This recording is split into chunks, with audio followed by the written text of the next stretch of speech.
Hello, everyone, and welcome back to Nightmare Narratives. I can picture some of you already in bed, maybe some of you just getting home from work. Wherever you are, whatever time it is, I'm glad you're here. If this helps you relax or sleep, please like and subscribe. It means a lot. Now let's get you comfortable, and I'll tell you tonight's story. My name is Rebecca Ironwood, and I've been a park ranger at Seneca Rocks for 16 years. In all that time, I've pulled more than 150 climbers off these 900-foot sandstone cliffs. Some were hurt bad, some were scared out of their minds. But until this summer, I never had to deal with shadows that climb better than humans. It was August 1971, and West Virginia was burning up under the worst heat wave in 20 years. The temperature hit 98 degrees that Tuesday morning when I found the first impossible chalk marks on the cliff face. I was doing my usual morning patrol, checking the base of the rocks for any overnight problems. That's when I saw them. Fresh white handprints going straight up the middle of Ecstasy, one of our hardest routes. Now, Ecstasy is rated 5.12C, which means only the best climbers in the world can even attempt it. And these chalk marks? They were on holds that didn't exist. I pulled out my binoculars and studied the cliff face. The marks went up smooth sections of rock where there was nothing to grab. No cracks, no bumps, no ledges. Just flat sandstone that would be impossible for any human to climb. "What the hell?" I muttered, lowering my binoculars. That's when I heard the voice behind me. "Ranger Ironwood, you need to see this." I turned around to find Jake Mitchell, a local climber I'd known for years. He was pale and shaking, which was strange because Jake was usually as calm as they come. "What's wrong, Jake?" "I was up here last night, camping with my girlfriend. Around midnight, we heard voices on the cliff. Sounded like people climbing in the dark." He pointed up at the impossible chalk marks. "But that's not the weird part." "What's the weird part?" Jake swallowed hard. "They were moving fast, real fast, like they were running up the wall instead of climbing it." I looked back at the chalk marks. In 16 years of skewing climbers, I'd learned to trust my eyes and my experience. But this didn't make sense. Nobody could climb Ecstasy in the dark. Hell, most people couldn't climb it in broad daylight. "Did you see them?" I asked. "Sort of. They were dark, like shadows. But they moved like they had bodies." Jake shook his head. "I know how it sounds. Sarah thinks we were just tired, maybe seeing heat mirages or something." I wanted to agree with Sarah. Heat mirages made sense. Tired eyes playing tricks made sense. But the chalk marks were real. I could see them clear as day on rock faces that no human being could touch. "Jake, I need you to stay away from this section until I figure out what's going on." He nodded quickly. "Don't have to tell me twice." After Jake left, I radioed back to the station. My partner, Tony Martinez, was 10 years younger than me and had been climbing since he was 12. If anyone could explain the impossible chalk marks, it would be him. "Martinez, you need to get down to the base of Ecstasy. Now." 20 minutes later, Tony arrived in the patrol truck. He was a good kid, brave, strong, and skilled enough to free climb routes that scared most professionals.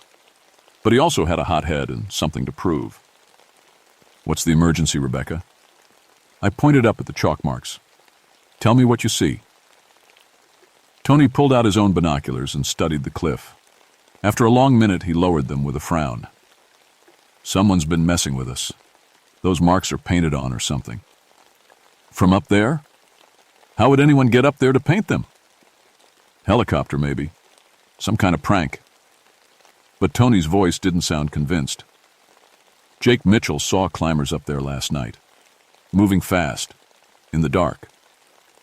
Tony snorted. "Jake's been hitting the bottle again. You know that." I did know that Jake had problems with drinking, but I also knew the difference between drunty stories and genuine fear. And Jake had been genuinely scared. "I'm going up to take a closer look," Tony said, already pulling his climbing gear from the truck. "Tony, no. Something's not right here." "Come on, Rebecca. You're starting to sound like one of those ghost story tourists." He grinned at me, but it was forced. Besides, someone needs to check if the route's still safe. Might as well be me. I wanted to stop him, but Tony was right about one thing. We needed to know if the climbing route was damaged or dangerous. That was our job. Okay, but you're on radio contact the whole time. Any problems, any weird feelings, you come down immediately. Roger that, boss. I watched Tony start up the first pitch of ecstasy. He was a beautiful climber. Smooth, confident, never wasting motion. The route began with some tricky finger holds, then moved into a section of small crimps that required serious strength. For the first 100 feet, everything looked normal. Tony called out his progress, told me about the condition of the rock, made jokes about Jake's ghost climbers. Then he reached the section with the chalk marks. Rebecca. His voice came through the radio, quiet and strange. These marks, they're not painted on. What do you mean? I mean they're real chalk, fresh chalk, and they're on holds that... Tony went silent for a long moment. Rebecca, there are no holds here, but the chalk is exactly where someone would grab if holds existed. I felt something cold move through my chest, despite the blazing heat. Tony, come down, now. Wait, there's more. The rock is warm here, like body temperature, and I can smell something weird. What kind of smell? Old leather. And gunpowder, maybe? Like someone fired a gun up here recently. That's when I heard it. Just for a second, so quiet I almost missed it. The sound of metal clanking against rock, like climbing gear. But Tony was the only person on the cliff. Tony, are you moving your gear? No, I'm just hanging here looking at these marks. The metal clanking sound came again, louder this time. And it was coming from above Tony, not from his position. Tony, get down here right now. I could hear the fear in my own voice, and that scared me more than anything else. In 16 years, I'd never lost control during a rescue situation. But this wasn't a rescue situation. This was something else entirely. Okay, I'm coming down. Tony's voice was shaky now too. But Rebecca, there's one more thing. What? The chalk marks go higher, way higher, all the way to the top of the cliff, and some of them are still wet. As Tony rappelled down, I stared up at the impossible chalk marks and wondered what the hell was climbing on my mountain. 2 days later, Tommy Spider Rodriguez showed up at the ranger station. Tommy was one of the best free climbers on the East Coast, the kind of guy who could scale walls that looked impossible to the rest of us. He was also cocky as hell, which had always worried me. Heard you folks got some ghost problems, Tommy said with a grin that showed too many teeth. We don't have ghost problems, Tony said quickly. We have some unusual chalk marks that we're investigating. Uh-huh. Tommy looked at both of us like we were children. And I heard Jake Mitchell saw some speed demons racing up your cliffs. The word speed demons made something twist in my stomach. It was exactly how I would describe what Jake had seen, though he'd never used those words. Tommy, the climbing area is closed pending safety assessment, I said. Come on, Rebecca, you know me. I've been climbing these rocks since I was 15. If something weird is going on, I can handle it. That was the problem with guys like Tommy. They always thought they could handle anything, right up until they couldn't. Look, I'll make you a deal, Tommy said. Let me take a look at your mysterious chalk marks. If I can't explain them, I'll leave. But if it's just so, some kind of natural phenomenon or prank, you reopen the climbing area. Tony and I looked at each other. We both knew Tommy wouldn't leave without getting what he wanted. And honestly, part of me wanted to see what he'd find. Okay, I said, but you climb with radio contact and backup rope, and if I tell you to come down, you come down. Deal. An hour later, we were back at the base of Ecstasy.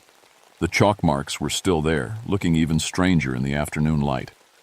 But there was something new. More marks, higher up, like someone had been climbing during the night. Tommy studied the cliff through binoculars for a long time without saying anything. Well, Tony asked. That's not possible, Tommy said quietly. What's not possible? Those upper marks. They're on a section that overhangs about 15 degrees. You can't climb an overhang without holds, no matter how good you are. So it's a prank, Tony said. Has to be. Tommy shook his head. Look at the pattern. Whoever made these marks was actually climbing. You can see the sequence: right hand, right foot, left foot. It follows the natural movement of a body going up the wall. But there are no holds, I said. But there are no holds, Tommy agreed. Which means either someone invented a new kind of climbing that defies physics, or... He trailed off. Or what? Or Jake's speed demons are real. Tommy started up the cliff without waiting for permission. He was even better than Tony, flowing up the rock like water, making impossible moves look easy. But when he reached the section with the chalk marks, he stopped. This is insane. His voice crackled through the radio. The marks are exactly where I want to put my hands, but there's nothing here. It's like someone was climbing a ghost route. Tommy, come down, I said. Wait, I want to try something. Maybe there are holds here that are just really subtle. Tommy, no. But it was too late. I watched through my binoculars as Tommy tried to follow the chalk marks, reaching for holds that didn't exist. For a moment, it almost looked like it was working. His hand found something, and he pulled himself higher. Then his foot slipped, and he fell. The rope caught him after 20 feet, leaving him spinning in the air, cursing and shaking his head. Okay, he called down. That was weird. What happened? For just a second there, it felt like there were holds, like I was grabbing onto something solid. But when I looked down at my hands, they were just pressed against smooth rock. Tommy rappelled down, looking shaken. When he reached the ground, he couldn't meet my eyes. Rebecca, I've been climbing for 20 years. I've never felt anything like that. What do you mean? It was like the rock wanted me to fall, like it was fighting me. He looked up at the chalk marks. And there's something else. While I was hanging there, I heard voices. Tony and I exchanged glances. What kind of voices? Men calling out commands, military style. But the words were old-fashioned, like Civil War reenactors or something. The hair on the back of my neck stood up. Seneca Rocks had been used as a signal station during the Civil War. Confederate soldiers had been stationed at the top of the cliffs to watch for Union troop movements. According to local history, 8 of them had fallen to their deaths trying to maintain the signal station during a winter storm in 1863.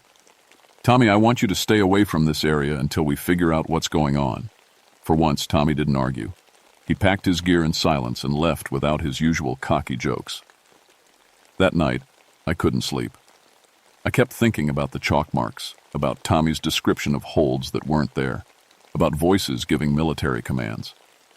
Around midnight, I gave up and drove back to the cliff. The moon was almost dark, making it hard to see anything clearly. But as I sat in my truck, staring up at the rock face, I saw them. Dark Shepham, as moving up the cliff, fast, impossibly fast. I grabbed my binoculars, but the shapes were too dark and moving too quickly for me to make out details. They flowed up the rock like liquid, shadow, covering in seconds what should have taken expert climbers hours to complete. And they were climbing the exact route marked by the chalk handprints. I sat there for 2 hours, watching the shadows race up and down the cliff face. Sometimes there were 2 or 3 of them, sometimes just one. They moved without ropes, without rest, without any regard for the laws of physics. Around 3 a.m., they disappeared. The next morning, there were new chalk marks, lots of them. And at the base of the cliff, I found something that made my blood run cold. An old piece of climbing rope, hand-woven hemp, the kind they might have used during the Civil War. It was rotted with age, but parts of it looked fresh, like it had been used recently. I was still staring at the rope when Tony arrived for the morning shift. Rebecca, what are you doing here so early? I held up the rope. Found this at the base of Ecstasy. Tony examined it, frowning. This thing's ancient. Must have been left by some historical reenactors or something. But I knew better. The rope was old enough to be authentic, and the fresh wear marks on it suggested it had been used for climbing by ghosts of Confederate soldiers who had been trying to reach their signal station for more than a century. "Tony," I said, "I think we need to call in some help." "What kind of help?" "The kind that knows about Civil War history, because I think our speed demons are Confederate soldiers, and they're still trying to complete their mission." Dr. Henry Battlefield arrived the next day with a carload of old books and a head full of Civil War history. He was a professor at West Virginia University, and his specialty was military signal systems. When I told him about the chalk marks and the shadow climbers, he didn't laugh or suggest I was seeing things. Instead, he asked to see the rope. "Hand-woven hemp, authentic period construct. Iron," he said after examining it carefully.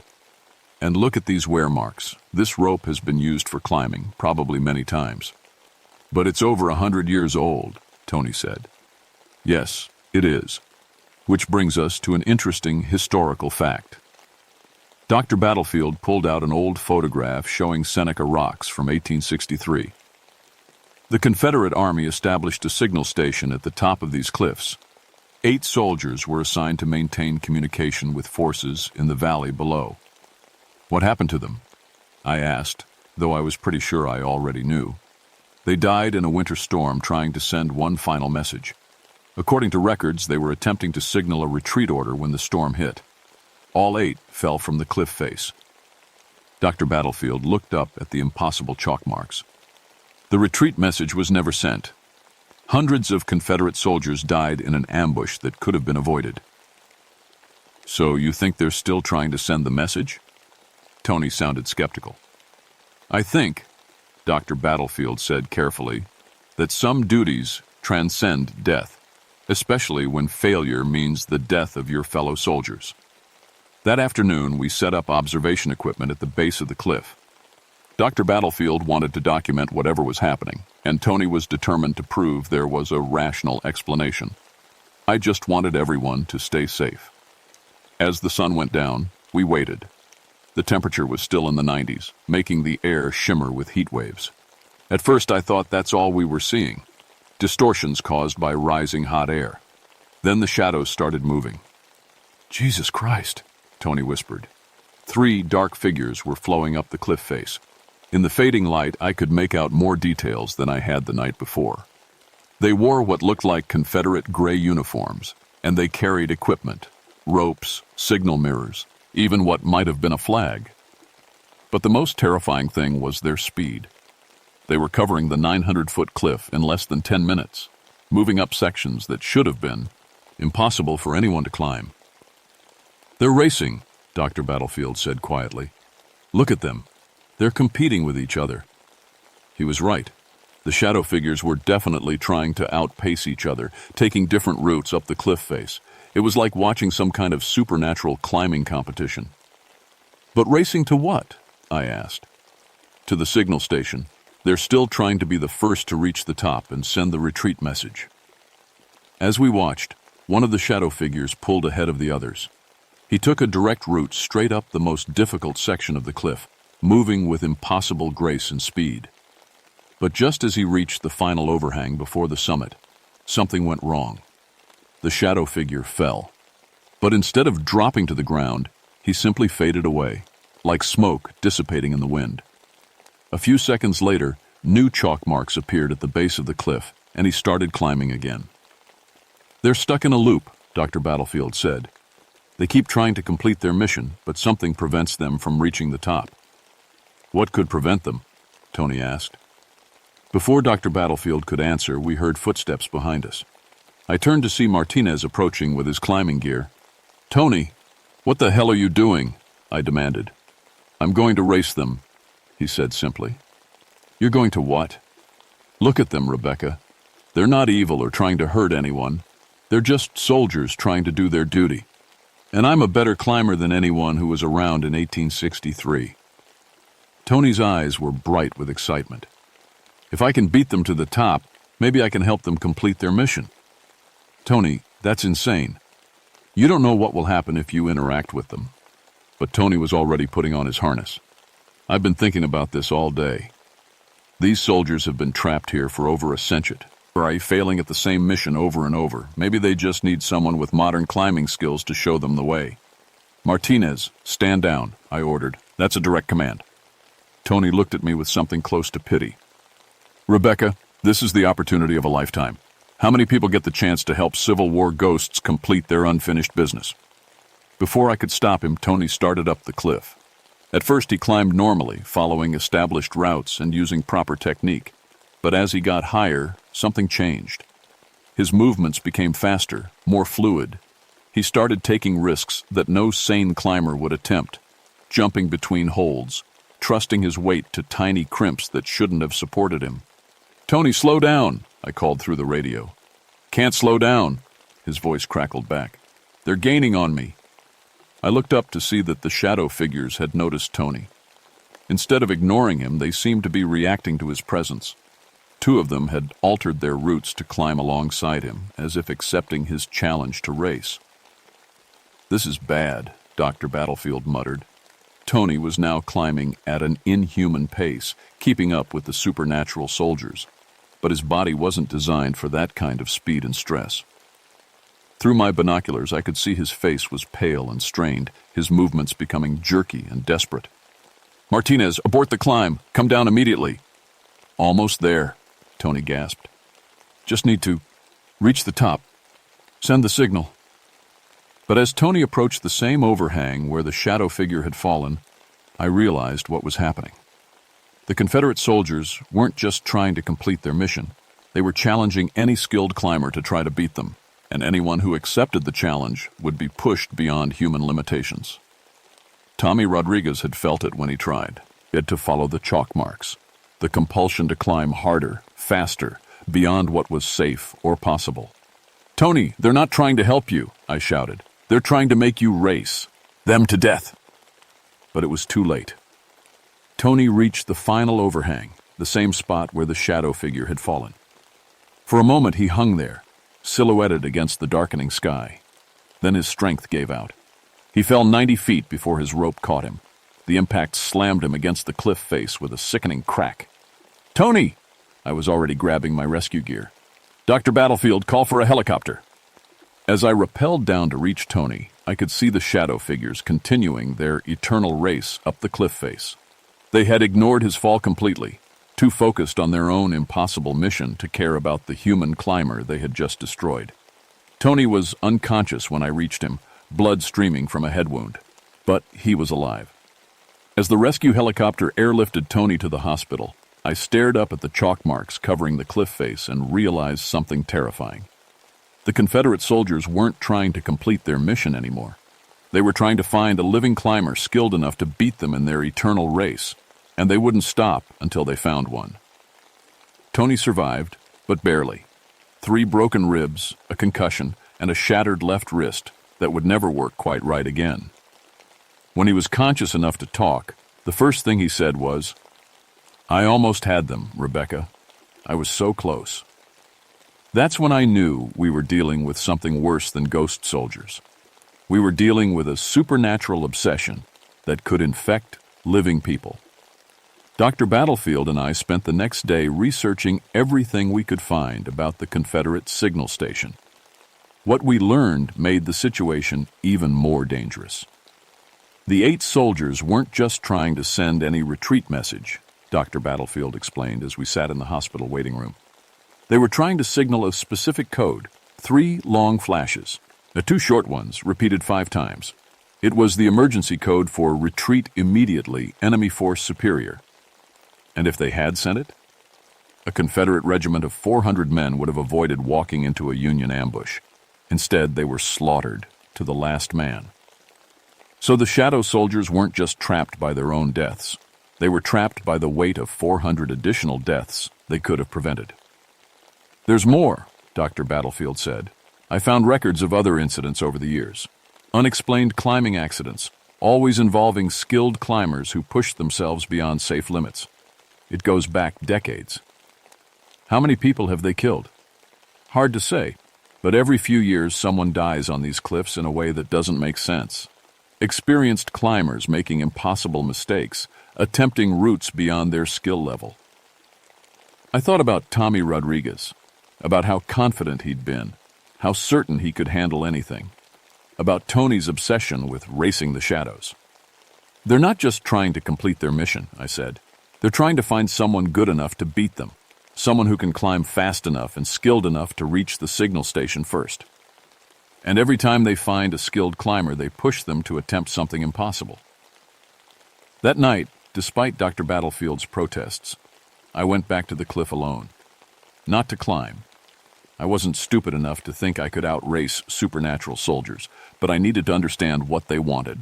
As the shadows began their nightly race up the cliff face, I set up the most powerful spotlight I could find and aimed it at the top of the rocks.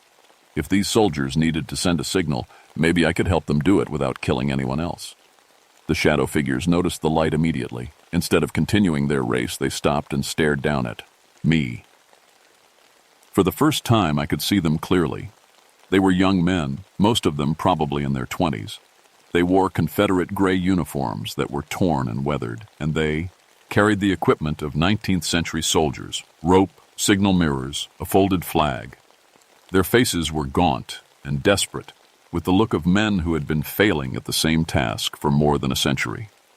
One of them, taller than the others, probably an officer, began descending the cliff, not racing this time, but moving with careful, deliberate purpose.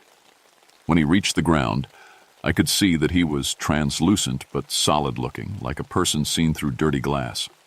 He stood about 10 feet away from me, studying my face with eyes that held more sadness than any human being should have to carry. "Ma'am," he said, and his voice sounded like wind through dry leaves. "Are you here to race?" "No," I said. "I'm here to help you send your signal." The ghost soldier's face showed the first expression other than desperate determination I'd seen from any of them. "Help us? You need to signal a retreat, right? 3 long flashes, 2 short ones, repeated 5 times?" "Yes, ma'am. But we can't reach the station. Every time we try, we fall. Every time we fall, we must start again." "What if someone else sent the signal for you?" The soldier looked confused. "Only a Confederate Signal Corps member can send official military communications." "But you're all dead," I said as gently as possible. "You've been dead for over a century. The war is over. The men you were trying to warn are already dead too." The soldier shook his head violently. "No, we failed. The regiment is still waiting for our signal. They're still walking into the ambush because we failed." That's when I understood. The ghost soldiers weren't just trapped by duty. They were trapped by guilt. They believed that somewhere, somewhen, their fellow soldiers were still dying because of their failure. "Listen to me," I said. "What if I could prove to you that your message was received? That the men you were trying to save were warned? How could you prove such a thing?" I thought quickly. "If I can send your signal from the station at the top of the cliff using modern equipment, would that complete your mission?" The soldier considered this for a long moment. "You would do this? Race us to the top and send the signal in our place?" "I'm not racing you anywhere, but I have equipment that can send light signals much more powerful than anything you had in 1863. I can send your message." "But you must reach the signal station," the soldier insisted. "The message must be sent from the proper location." I looked up at the 900-foot cliff face. Even with modern climbing gear, it would take me hours to reach the top safely.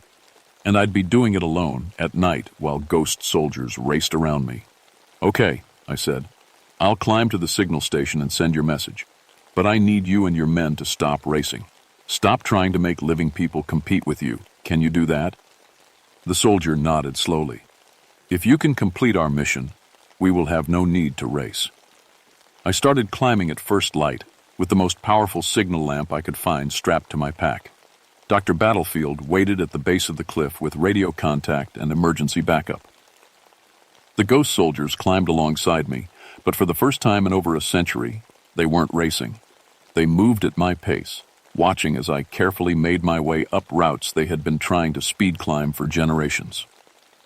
"You climb differently than the others," the soldier officer said, as we rested on a ledge halfway up. "How so?" "The others who accepted our challenge, they tried to climb like us, fast, without fear, beyond their mortal limitations.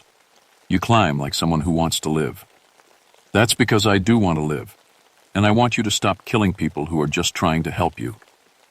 The soldier looked ashamed. We did not mean to harm the living. We only wanted to find someone skilled enough to complete our mission.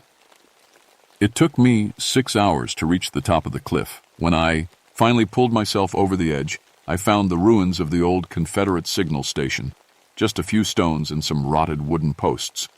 But the view was perfect for sending signals down into the valley. The ghost soldiers gathered around me as I set up the signal lamp. In the daylight, they looked even more translucent, like they were fading away. The code is 3 long, 2 short, repeated 5 times? I asked. Yes, ma'am. I pointed the powerful electric lamp toward the valley and began flashing the retreat signal. 3 long beams, 2 short ones. Over and over, 5 complete repetitions. When I finished, something strange happened. The air around the signal station began to shimmer, like heat waves rising from hot pavement. And in that shimmer, I could see other figures, dozens of Confederate soldiers in the valley below, stopping their advance as they saw the signal flashes. The ghost soldiers saw it too. The officer saluted the vision with tears streaming down his translucent face. The message is received, he whispered. The regiment retreats. Our brothers live. One by one, the ghost soldiers began to fade away, their century-long vigil finally complete. The officer was the last to go. Thank you, he said. We can rest now.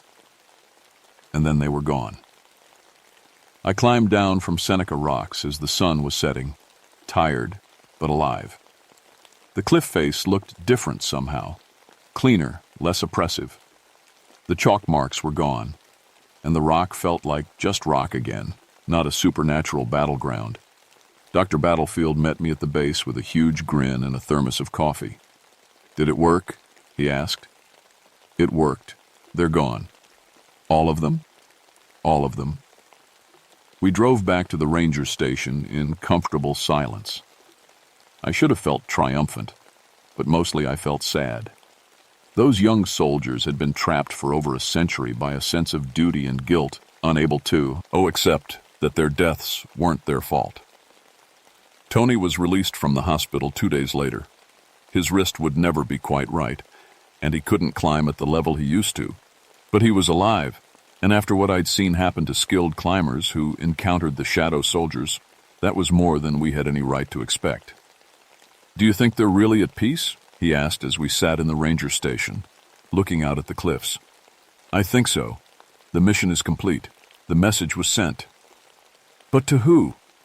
Those soldiers died 150 years ago. I'd been thinking about that. Maybe time doesn't work the way we think it does. Maybe there's some part of the universe where those 400 men are still alive, still walking toward that ambush. And maybe now they've been warned. Tony nodded slowly. That's a comforting thought. Yeah, it is. The climbing area reopened a week later, with no mention in the official report of ghost soldiers or supernatural racing competitions. We attributed the temporary closure to rock stability concerns and left it at that. But I kept thinking about what the officer had told me, that other skilled climbers had accepted their challenge over the years. How many people had died because of the Confederate soldiers' supernatural obsession? How many families had lost sons and daughters to what looked like climbing accidents but were really supernatural competitions? I started researching other Civil War sites, looking for patterns of unusual accidents or unexplained deaths. What I found kept me awake at night. There were dozens of them, battlefields where reenactors died in historically accurate accidents, signal stations where radio operators were found dead with antique equipment, even a few cases where park rangers at Civil War sites had died under circumstances that didn't quite make sense. It seemed like the soldiers at Seneca Rocks were unique. All over the country, there were Civil War ghosts still trying to complete unfinished missions, still looking for living people skilled enough to help them succeed where they had failed, and most of them were still dangerous. 6 months after the incident at Seneca Rocks, I received a phone call from a park ranger at Antietam National Battlefield in Maryland.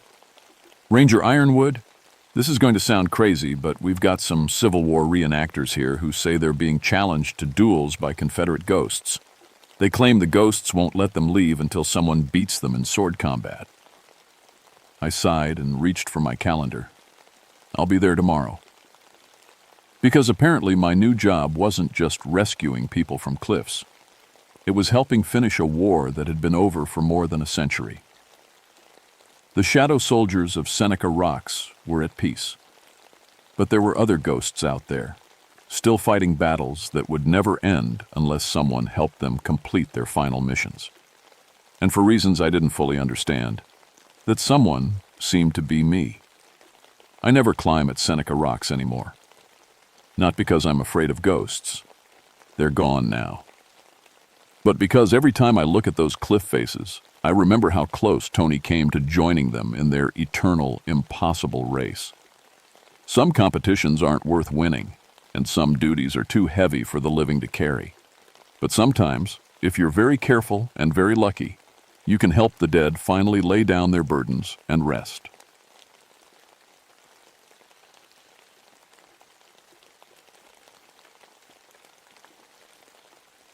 My name is Samuel Greystone, and I've been a park ranger at Canaan Valley Resort State Park for 19 years. That's long enough to know the difference between a bear print and a boot print, between wind in the trees and something that shouldn't be there. Long enough to laugh at campfire stories about wild children living in the woods like animals. I used to be an elementary school teacher before this job. Spent 8 years in classrooms with kids aged 6 to 12, so I know how children think, how they move, how they survive.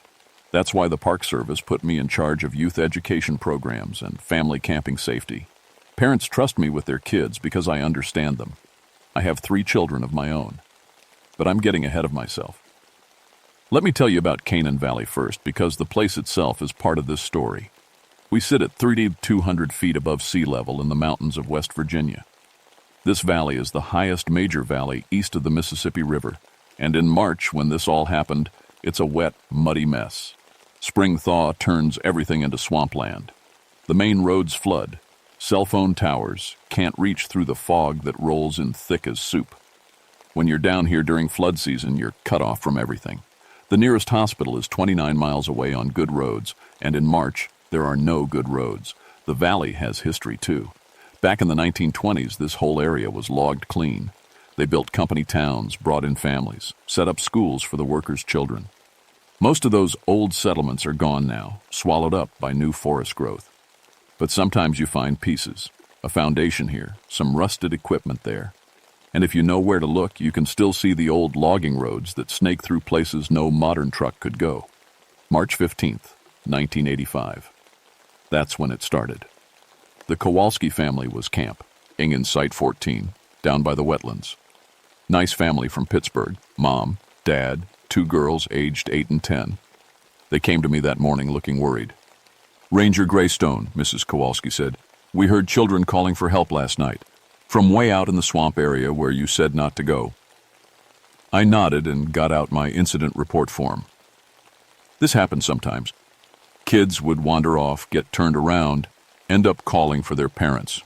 Usually we found them within an hour, scared but safe. "What time did you hear this?" I asked. "Around midnight," Mr. Kowalski said. "At first we thought it might be our girls playing a trick, but they were both in the tent with us, sound asleep." "Could you tell how many children?" "That's the thing," Mrs. Kowalski said, glancing at her husband.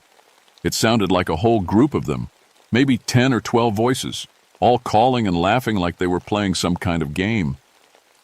I wrote this down, but I wasn't worried yet. Sound carries strange in the valley, especially with all the fog.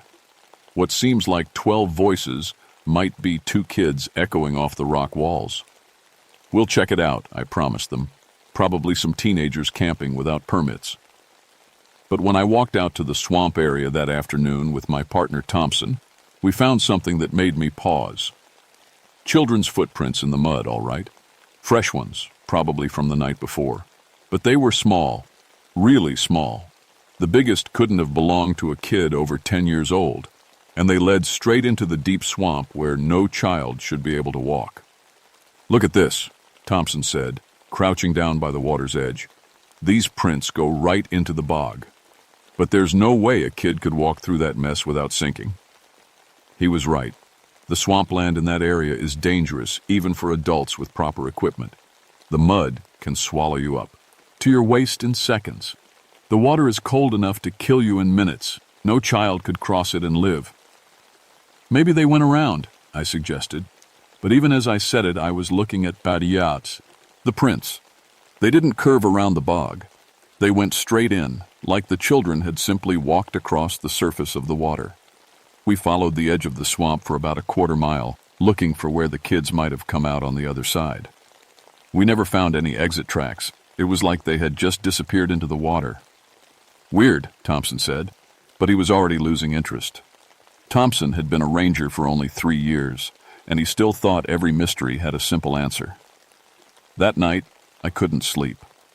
I kept thinking about those small footprints leading into deep water, about the Kowalski family hearing children's voices from an area where children shouldn't be able to survive.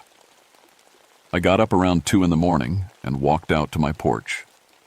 The ranger station sits on a small hill that looks down over the whole valley. On clear nights, you can see for miles. It wasn't a clear night.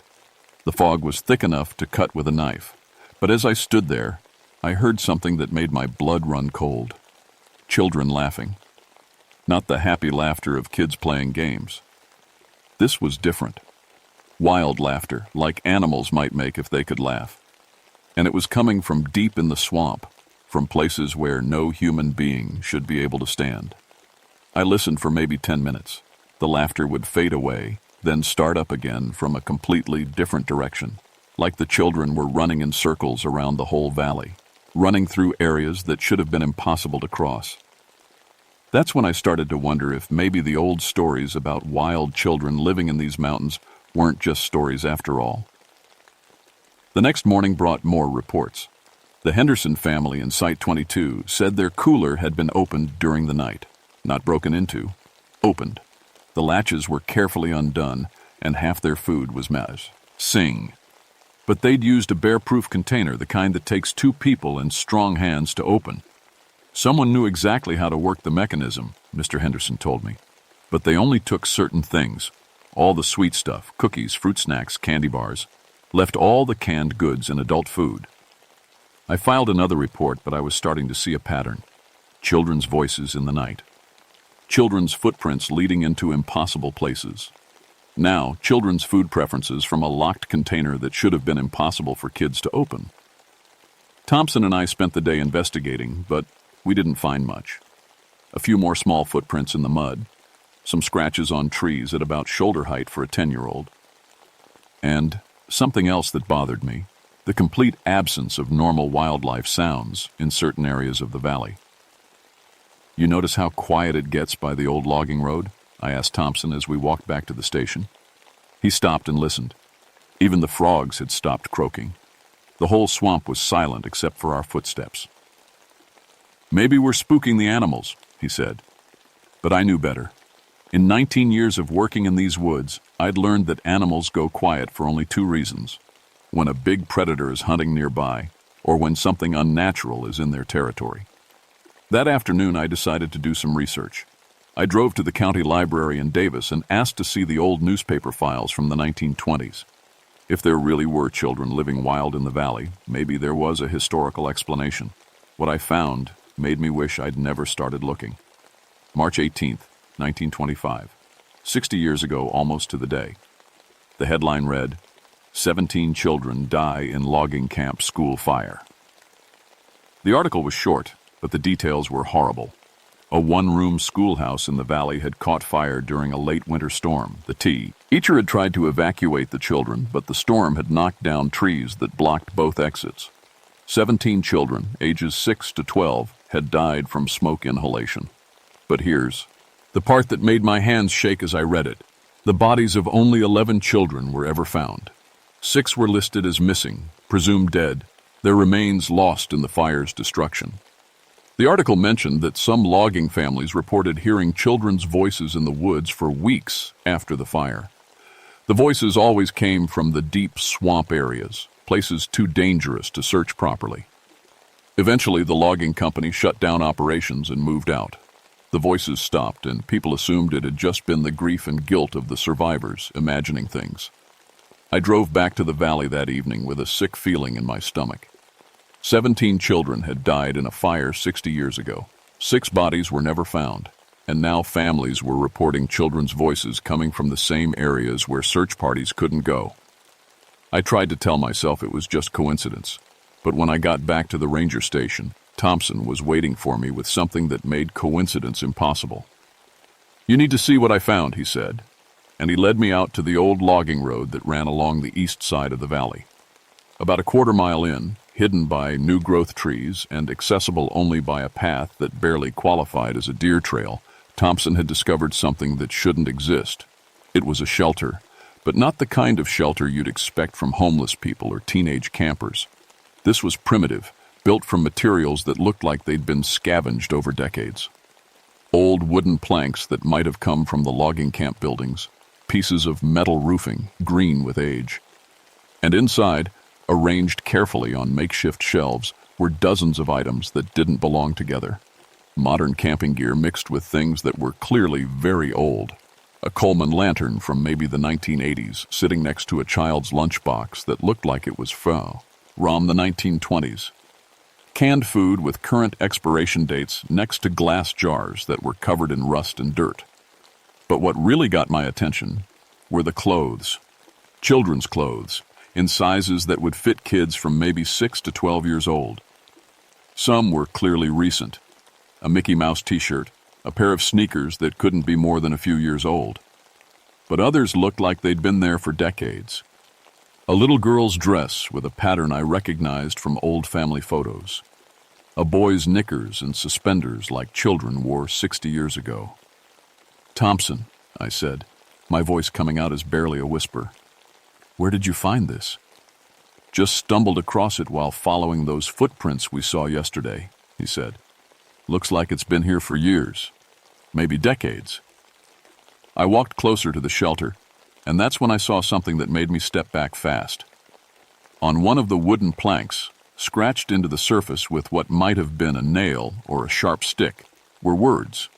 Child's handwriting, but faded with age. "Teacher said run, fire too hot, can't find way out." Below that, in fresher scratches that looked maybe a few years old, "Still running, still looking for safe place." Thompson saw me staring at the writing and came over to look. "What do you think it means?" he asked. Before I could answer, we both heard something that made us freeze. Children's voices, singing. The song was coming from deeper in the woods, maybe 100 yards away. But I recognized the tune. It was "Ring Around the Rosie," but the words were wrong. Instead of "ashes, ashes, we all fall down," the voices were singing, "Fire, fire, we all run now. Fire, fire, we can't get out." The singing got louder, like the children were moving toward us through the trees, but I couldn't see anyone. The woods were thick with fog, and the light was starting to fade. "We should go," I said, grabbing Thompson's arm. But he was just standing there, listening to the singing with a strange expression on his face. "They sound scared," he said. "They sound like they need help." That's when I knew we were in real trouble, because Thompson was right. The voices did sound scared. They sounded like children who were lost and frightened and calling for adults to save them.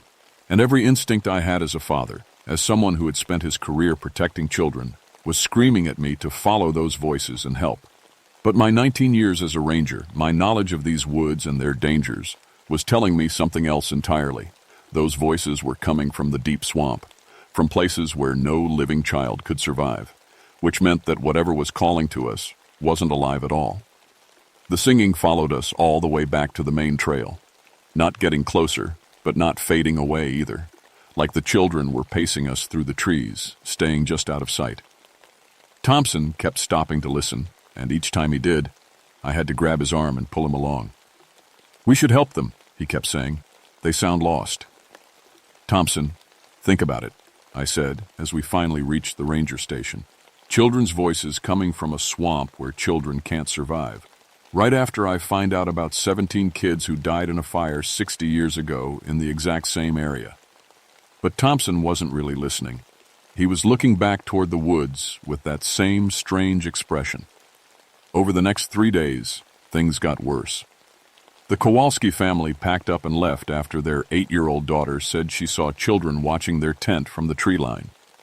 They had big bright eyes, she told me before they drove away, and they were wearing old-fashioned clothes like in my history book.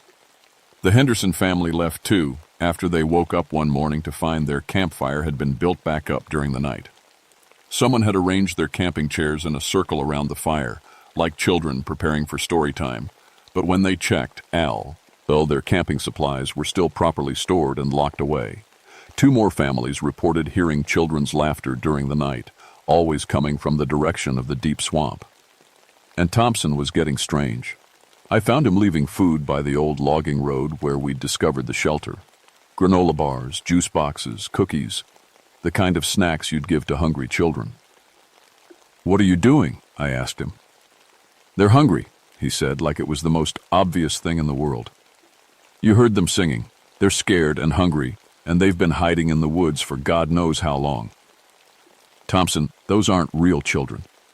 He looked at me like I was crazy. "Of course they're real. We've seen their footprints. We found their shelter. We've heard them calling for help." I tried to explain about the school fire, about the 6 missing children whose bodies were never found, but Thompson had an answer for everything. "Maybe they survived," he said. "Maybe they've been living wild in the woods all this time. For 60 years, Thompson, they'd be in their 70s by now. Maybe it's their children, or their children's children." He was so convinced that I almost started to believe him. Almost. But then I remembered the writing on the shelter wall. "Still running, still looking for safe place." That wasn't something written by descendants of the fire victims. That was written by the same children who had died in 1925. On the 4th night, Thompson didn't come back to the station. I found him the next morning at the shelter in the woods. He was sitting cross-legged in front of the primitive building surrounded by empty food containers. Granola bar wrappers, juice boxes, cookie packages, enough food for a dozen children. "They came," he said when he saw me. His voice was excited, like a kid on Christmas morning. "They finally trusted me and ought to come eat." "Thompson, you've been out here all night. It's 40 degrees and you don't have proper gear." But he seemed fine, not cold, not tired. If anything, he looked more energetic than I'd seen him in months. "They told me their names," he said. "Lucy and James and Sarah and Michael. They're just children, Sam. They're scared and they've been hiding for so long." "What did they look like?" I asked, though I wasn't sure I wanted to know the answer. "Small," Thompson said. "About 6 to 12 years old, like you'd expect. Their clothes are old and worn, but they take care of each other. They've learned to survive." "Thompson, did you actually see them, or did you just hear voices?" He hesitated for just a moment. "I saw them in the moonlight. They move fast, and they're shy. But they're real, Sam. They're real, and they need our help." I persuaded him to come back to the station with me, but I could tell he was already planning to return. He kept talking about the children, about how they'd been abandoned and forgotten, about how someone needed to take care of them. That afternoon, I called my supervisor in Charleston and requested backup. I told him we had a situation with a ranger who was having psychological issues, possibly related to isolation and stress. But before the backup could arrive, everything went to hell. The Hartwell family had driven up from Virginia for a weekend camping trip. Mom, Dad, and their 8-year-old daughter, Katie. They seemed like experienced campers, so I assigned them to Site 18, which was a little more isolated than the main camping area, but had a beautiful view of the valley. I should have known better. Around midnight, Katie Hartwell disappeared from her family's tent. Her parents woke up around 2 a.m. and found her sleeping bag empty. No sign of struggle, no indication that she'd been taken by force. She had simply vanished. We organized a search party immediately. Me, Thompson, Mr. Hartwell, and 2 volunteers from other camping families. But Thompson seemed to know exactly where to look. He led us straight to the deep swamp area, to places where I'd told him repeatedly that no child could survive. "She's with them," he kept saying. "The children found her, and they're keeping her safe." "Thompson, that swamp will kill an adult with proper equipment. An 8-year-old girl in pajamas wouldn't last 10 minutes. But he just smiled at me like I didn't understand something important. We heard Katie's voice around dawn. She was singing the same song we'd heard before. "Ring Around the Rosie" with the wrong words. But she wasn't alone. There were other voices with her, maybe a dozen children all singing together. The sound was coming from deep in the swamp, from an area that was basically a floating bog. No solid ground for hundreds of yards in any direction. "Katie!" her father shouted. "Katie! Come back!" The singing stopped for a moment, then started up again. But now it sounded farther away, like the children were moving deeper into the swamp. Thompson started walking toward the water. "Thompson, stop," I said. "You can't go in there." "She needs help," he said. "They all need help. Someone has to take care of them." He was waist deep in the bog before I could stop him. The cold water should have shocked him, made him come to his senses. But he just kept walking, following the sound of children's voices that were leading him toward the deepest part of the swamp. "Thompson, come back! The water's too deep!" But he was already in over his head, and he was still trying to walk forward like the bog was solid ground. That's when I saw them. Children standing on the surface of the water like it was dry land. Maybe a dozen of them, all small, all wearing clothes that looked like they were from different decades. And in the middle of the group, still in her pink pajamas, was Katie Hartwell. She was standing on top of water that should have been overs, her head laughing and playing with children who had been dead for 60 years.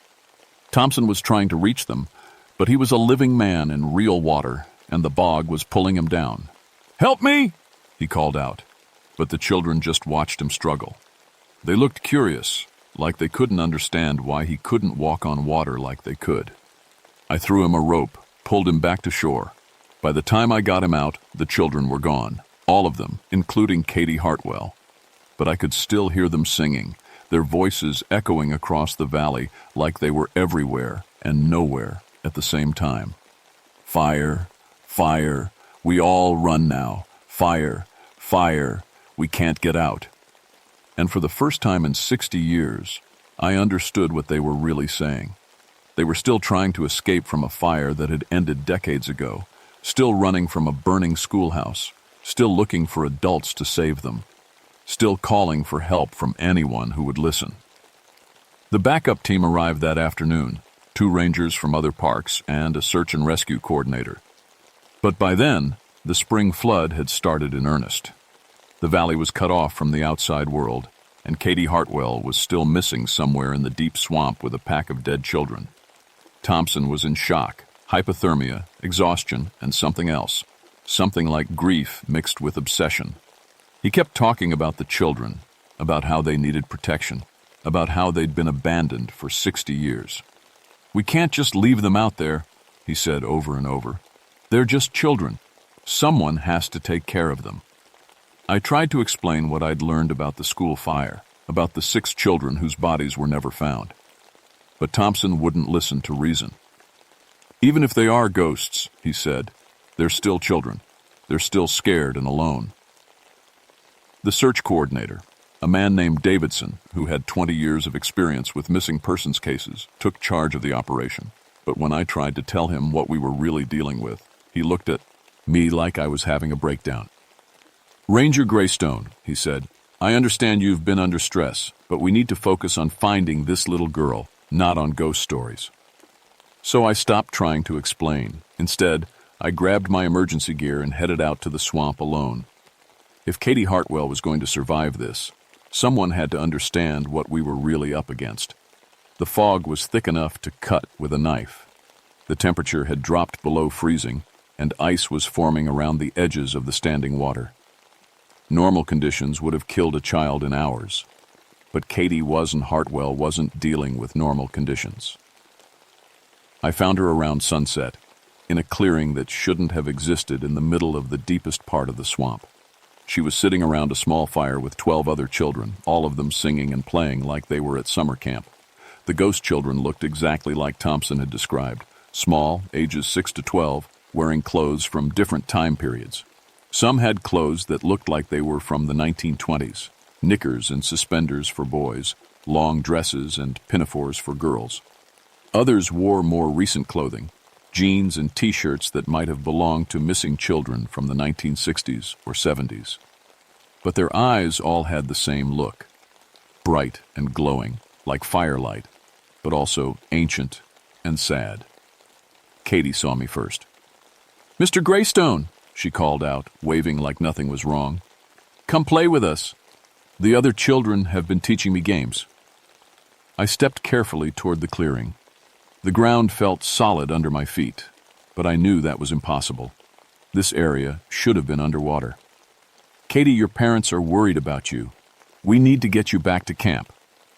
One of the ghost children, a boy who looked about 10, wearing clothes from the 1920s, stood up and walked toward me. When he spoke, his voice sounded like wind through old trees. "She's safe with us," he said. "We know how to hide from the fire." "What fire?" I asked, though I already knew the answer. "The fire in the cartel school," a girl with pigtails said. "It's been burning for so long. We've been running and running, but we can't find the way out." Another child, a boy with a gap-toothed smile, added, "Teacher said to run, but the doors were blocked. We found a way into the woods, but we got lost." I looked at Katie. She was listening to the ghost children with the serious expression that living children get when adults are explaining something important. "Katie, these children died a long time ago," I said gently. "They're trying to keep you safe, but they don't understand that you need different things than they do. You need warm clothes and food and your parents." "But they take care of each other," Katie said. "Lucy shares her bread, and James knows how to make the water safe to walk on." The ghost children were all looking at me now with those glowing eyes. I could see the hope in their faces, the desperate need for an adult to tell them what to do. "You've been taking care of each other for 60 years, I said to them. "You've been so brave. But the fire is over now. The school burned down a long time ago, and you don't have to keep running." "But we can still smell the smoke," the boy in knickers said. "We can still hear the teacher calling for us to evacuate." I knelt down so I was at their eye level. This was the hardest thing I'd ever had to do as an educator, as a parent, as a human being. "The smoke you smell is just from old memories," I said. "The teacher who called to you is with you now. She's been watching over you all this time, making sure you stayed together and took care of each other." I could see understanding starting to dawn in their faces. "You did everything right," I continued. "You helped each other. You stayed together. You survived as long as you could. But now it's time to stop running. It's time to rest." The ghost children looked at each other, then back at me. "Will you tell our families we were brave?" the girl with pigtails asked. "Yes," I promised. "Everyone will know how brave you were."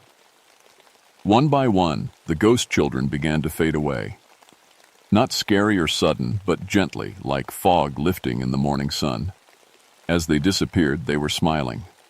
The last to go was the boy in knickers, who I realized must have been one of the original 17 from the school fire. "Take care of the little one," he said, nodding toward Katie. "Make sure she gets home safe." And then they were gone. Katie and I were alone in the clearing, surrounded by dark swamp water and the sounds of normal night creatures. The impossible solid ground was gone. We were standing on a small hummock of marsh grass that barely held our weight. "Come on, Katie," I said, lifting her onto my shoulders. "Let's get you back to your parents." As we made our way back through the swamp, the real swamp, with real dangers and real cold water, Katie was quiet for a long time. Finally, she asked, "Mr. Greystone, where did the other children go?" "Home," I said. They finally went home. But behind us, from the direction of the deep swamp, I could swear I heard the faint sound of children's laughter. Not the wild, desperate laughter we'd been hearing for days. This time, it sounded happy. Katie Hartwell was reunited with her parents around midnight. She had mild hypothermia and was exhausted, but she was alive and unharmed. The local hospital kept her for observation, and by morning she was back to being a normal 8-year-old girl who wanted to tell everyone about her adventure with the old-timey children. Her parents listened politely, exchanged glances that said traumatic stress response, and made an appointment with a child psychologist for the following week. Thompson never came out of the woods. We found his body 3 days later after the floodwaters receded. He had walked into the deepest part of the swamp, the area where no living person could survive, and he had drowned trying to reach children who were no longer there. The official report listed it as an accidental death during search and rescue operations. Ranger Thompson had lost his footing in dangerous swamp conditions while looking for a missing child. I was the only one who knew the truth, that Thompson had died trying to save children who had been beyond saving for 60 years. The backup team stayed for a week to help with the investigation and cleanup. They found the primitive shelter, the old clothing, the scratched messages on the wooden planks. Davidson, the search coordinator, admitted that it was unusual, but he filed it under homeless encampment, historical significance unknown. No one else heard children's voices coming from the swamp. The valley got quiet after that. Really quiet. Not the ominous silence we'd been experiencing, but the natural quiet of a place where wild things live and grow without interference from the supernatural world. I submitted my resignation 2 weeks later. 19 years of working with children, of teaching them about wilderness safety, of protecting families in the outdoors. But I couldn't do it anymore. Every time I looked at a child, any child, I saw glowing eyes and old-fashioned clothes. I heard voices singing about fire and running and not being able to find the way out. My supervisor tried to talk me out of it, offered me a transfer, a desk job, counseling services, but I knew I was done. Those children trusted me to keep them safe, I told him. All of them, the living ones and the dead ones. And I don't know if I did the right thing. He thought I was talking about Katie Hartwell and Thompson. He didn't understand that I was talking about 17 children who died in a fire in 1925 and one ranger who died trying to save them. I took a job with the Department of Natural Resources working on trail maintenance and equipment management. No more families, no more children. Ends programs, just me in the woods and tools that make sense. But sometimes when I'm working alone on remote trails, I still hear things. Children's laughter, but happy now. The sound of kids playing games in clearings where no children have any business being. Sometimes I even hear singing. Ring around the rosy with the right words this time. I never go investigate these sounds. I've learned that some things are better left alone. Last month, I got a call from a ranger at Blackwater Falls State Park, about 50 miles from Canaan Valley. They'd found an old shelter in the woods, built from materials that looked like they'd been scavenged over decades. Inside were children's belongings from different time periods, and scratched into one of the wooden support beams was a message. Teacher said, "Run. Mill fire too hot. Can't find way home." The ranger wanted to know if I'd ever seen anything like it. I told him no, and I advised him to stay away from the shelter, especially at night. Some mysteries are meant to stay unsolved, but I also did some research. In 1923, there was a fire at a lumber mill near Blackwater Falls. 15 children died, most of them sons and daughters of mill workers. 7 bodies were never recovered. The mountains of West Virginia are full of places where children died in industrial accidents, mining disasters, fires in company housing. Places where families lived in poverty and children weren't properly protected because their labor was worth more than their safety. I think those children are still out there, still running from dangers that ended decades ago, still looking for adults who will tell them they're safe. Most of the time, they stay hidden. But sometimes, when conditions are right, when the fog rolls in thick and the world gets quiet, they come looking for help. My advice? If you're camping in the mountains and you hear children's voices coming from places where children shouldn't be, don't try to help. Don't follow the voices. Don't leave food. Don't think you can save them. They're beyond saving. They have been. For a long time. But if you listen carefully, if you pay attention to what they're really asking for, sometimes you can help them stop running. Sometimes you can help them go home. The children in Canaan Valley found their peace. I hope Thompson did too, in the end. I hope he understood that some kinds of protection require letting go instead of holding on. I still work in the woods, and I still love the mountains. But I work alone now, and I stay away from places where children's voices echo longer than they should. Because I've learned that the worst thing you can do to children, living or dead, is fail them when they trust you to keep them safe. And some failures follow you forever.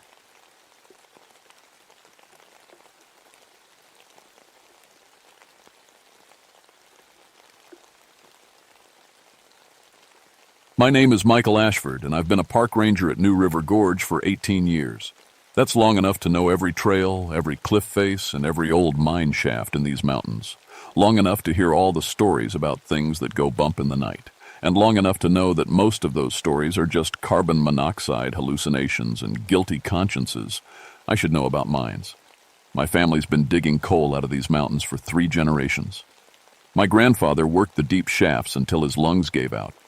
My father died in a cave-in when I was 12, and me?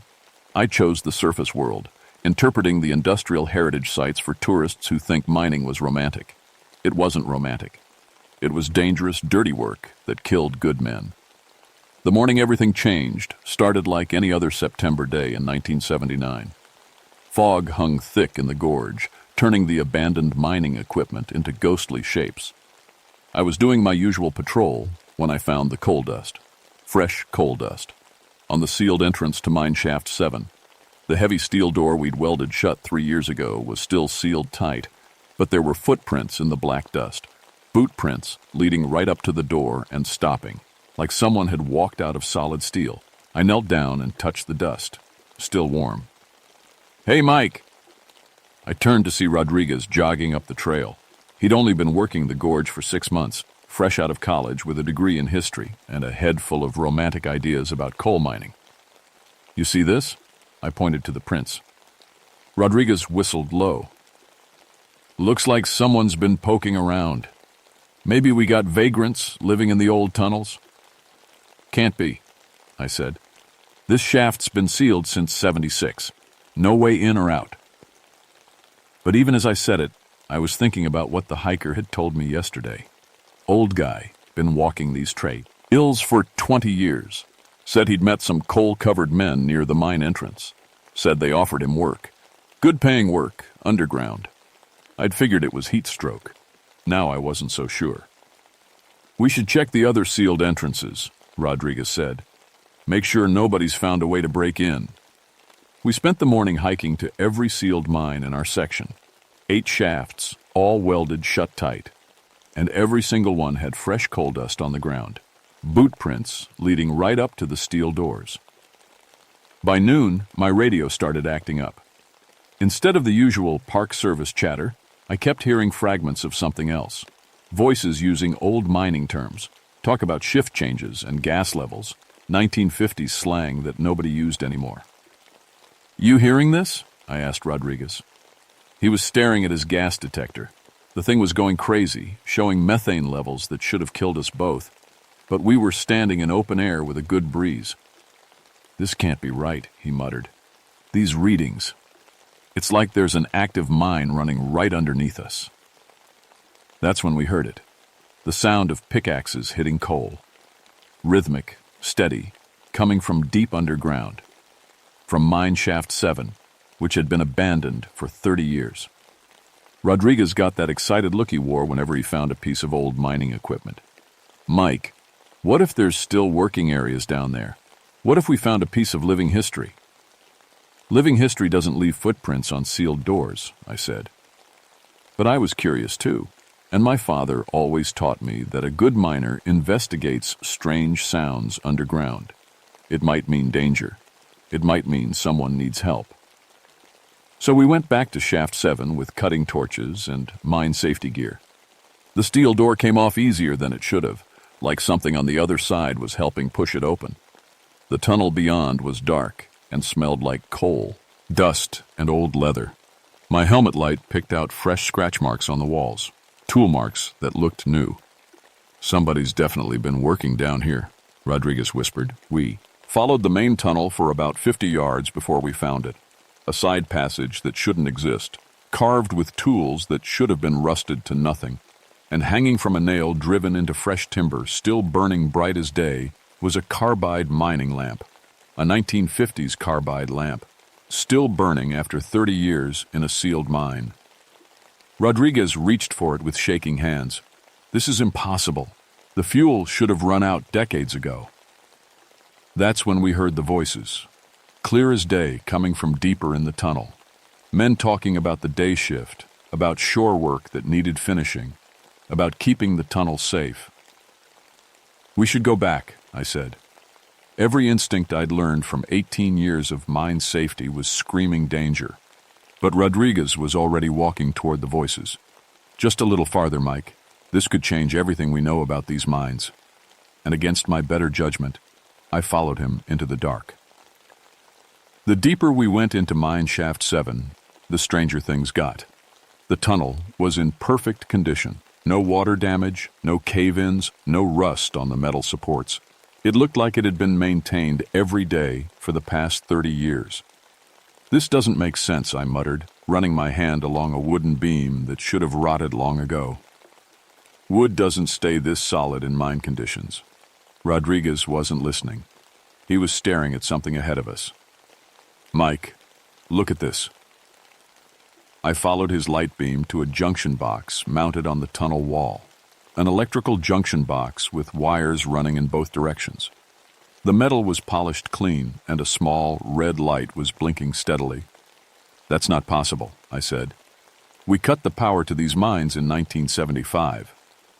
Rodriguez opened the metal cover. Inside, everything looked brand new. Fresh copper wiring, clean connections, switches that operated smoothly when he tested them. This equipment's been maintained, he said. Recently. Look at these connections. No corrosion at all. That's when the lights came on.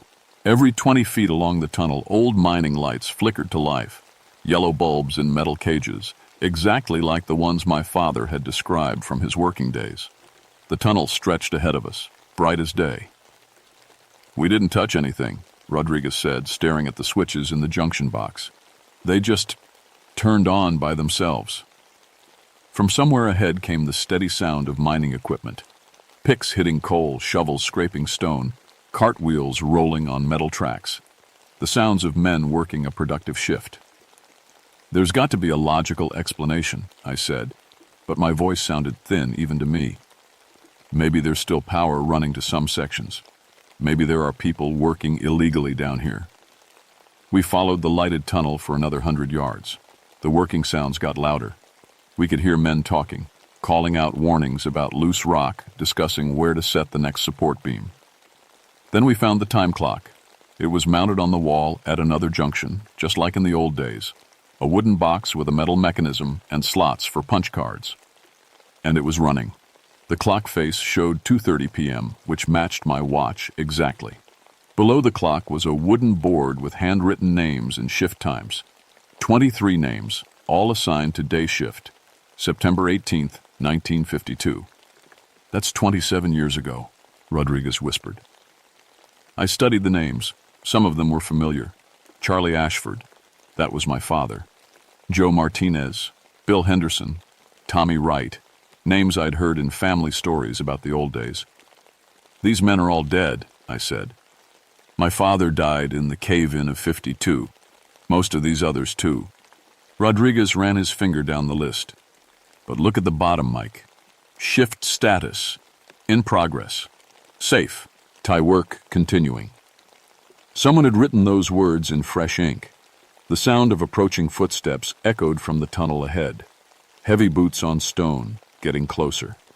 A man's voice called out clearly, "Charlie, you and the boys get that support beam set proper. We got visitors coming through." "We need to leave," I said, "right now." But Rodriguez was walking toward the voices. "Don't you see what this means? We found something incredible. These could be the last surviving miners from the 1952 operations. Men who've been working down here for almost 30 years, keeping the mines operational." The 1952 operations ended with an explosion that killed 23 men, I said. Nobody survived that blast, Rodriguez. I grew up hearing about it. Then who's running this equipment? Who's maintaining these tunnels? A figure stepped into our light beam about 30 feet ahead. A man in mining clothes wearing a hard hat with a carbide lamp. His face and hands were black with coal dust. and he carried a wooden-handled pick over his shoulder. "You boys lost?" he asked in a friendly voice. "This here's a working section. Dangerous if you don't know what you're doing." Rodriguez stepped forward eagerly. "We're park rangers, sir. We're investigating unusual activity in the abandoned mines. Are you working down here legally?" The man laughed, and coal dust puffed from his mouth like black smoke. "Legal? Son, we've been working this shift for near 30 years. Got orders to shore up the weak spots before the mountain comes down. Still got work to finish." He looked directly at me, and I saw his face clearly for the first time. Strong jaw, dark eyes, a scar on his left cheek from an old accident. It was my father, Charlie Ashford. Exactly like he looked in the photos from before I was born. "Hello, Michael," he said. "Been wondering when you'd come see us. We could use a man with your mining knowledge. This safety work's important. Keeps the mountain from crushing folks." My knees almost gave out. I reached for Rodriguez's arm, but he was staring at my fall, there with fascination instead of fear. "This is incredible," Rodriguez breathed. "Sir, how long have you been working down here? How have you survived all these years?" My father, or whatever was wearing his face, smiled.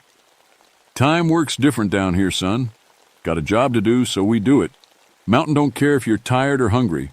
Just care if you keep her from falling down." More figures appeared in the tunnel behind him, men in mining clothes, all carrying tools, all covered in coal dust. I recognized some of their faces from old photographs. Joe Martinez, younger than he should be. Bill Henderson, who died when I was 15. Tommy Wright, who should be in his 70s if he was still alive. "We always got room for good workers," my father said, "especially family. You got the mining sense, Michael. Could teach the young fellow here proper safety procedures." Rodriguez stepped toward them eagerly. "I'd be honored to learn from you. The historical value of your knowledge is incredible." "Rodriguez, don't," I warned. But something in these men's voices was pulling at him. Something that made their offer sound reasonable, necessary, important. "Just one shift," my father said. "Show you how we do the safety work. Keep the mountain stable. Keep folks from getting hurt like we did." That's when I understood. These weren't survivors. These weren't living men who'd been hiding in the mines for 30 years. These were the miners who died in the 1952 explosion, still working their shift, still trying to finish the safety repairs that had gotten them killed. And they wanted Rodriguez and me to join them. "Come on, Rodriguez," I said, backing toward the way we'd come. "We need to go, now." But Rodriguez wasn't listening. He was staring at the ghost miners with the excitement of a man who'd just discovered buried treasure. "Do you realize what we're witnessing?" he said. "These men have been maintaining these tunnels for decades. They're living pieces of industrial history." "They're not living at all," I said. "Rodriguez, look at them.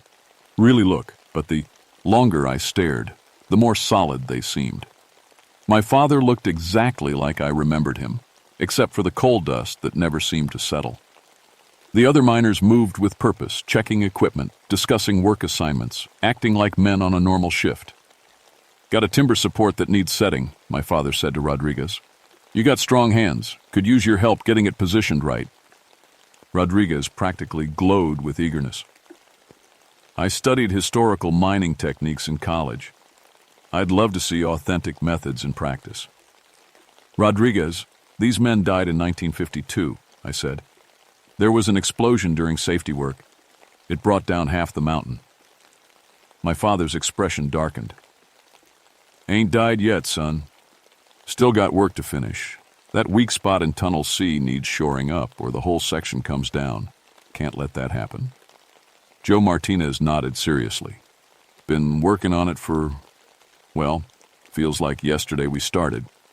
Just need to get the last support beam set proper." 27 years, I said. "You've been working on this for 27 years. Bill Henderson laughed, and coal dust swirled around him like smoke. "Time's funny down here. Start a job, you finish it. That's what miners do."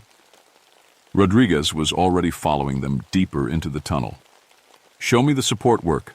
I want to document your techniques." I had two choices. Leave Rodriguez with these things and get help, or follow him and try to keep him safe. Both options felt like death sentences. I followed him. The tunnel opened into a larger chamber I'd never seen on any mine survey. Work lights hung from cables, illuminating an active mining operation that shouldn't exist. Coal carts sat loaded and ready. Tools hung neatly on wooden pegs. A shift supervisor's office was carved into one wall, complete with desk, papers, and a working telephone. And everywhere, miners' words. Ked steadily. Some hauled coal, others set timber supports. Still others tested the air quality with old-fashioned canary cages. They moved with the rhythm of men who'd been doing the same job for decades. "This is Tunnel C," my father explained, pointing to a section where several men were wrestling with a heavy wooden beam. "Weak spot's been growing for years, getting ready to let go. When it does, takes out the whole mountain above." Rodriguez studied the work area with professional interest. "How do you detect weak spots without modern equipment?" "Feel it in your bones," Tommy Wright said. "Mountain talks to you if you listen. This section's been groaning for, well, since we started." I looked more closely at the work area. The support beam they were trying to set was massive, easily 8 inches square and 12 feet long. It would take a crane to position something that heavy, but these men were lifting it by hand. Dead men with supernatural strength, working to prevent a disaster that had already happened 3 decades ago. "Rodriguez," I said, "we need to leave. This isn't a historical preservation. This is something else." But Rodriguez was already grabbing the end of the support beam. "Where do you need this positioned?" The moment his hands touched the wood, he changed. Not physically, but something in his expression shifted. His eagerness took on a different quality. More focused, more compulsive. "That's it," my father said approvingly. "You got the mining sense. Can feel how the work needs doing." Rodriguez helped them maneuver the beam into position. His movements became smoother, more coordinated with the other workers, like he'd been doing this job his whole life. "Feels good to do important work," he said, and his voice sounded different. Older somehow. I grabbed his arm. "Rodriguez, we're leaving, now."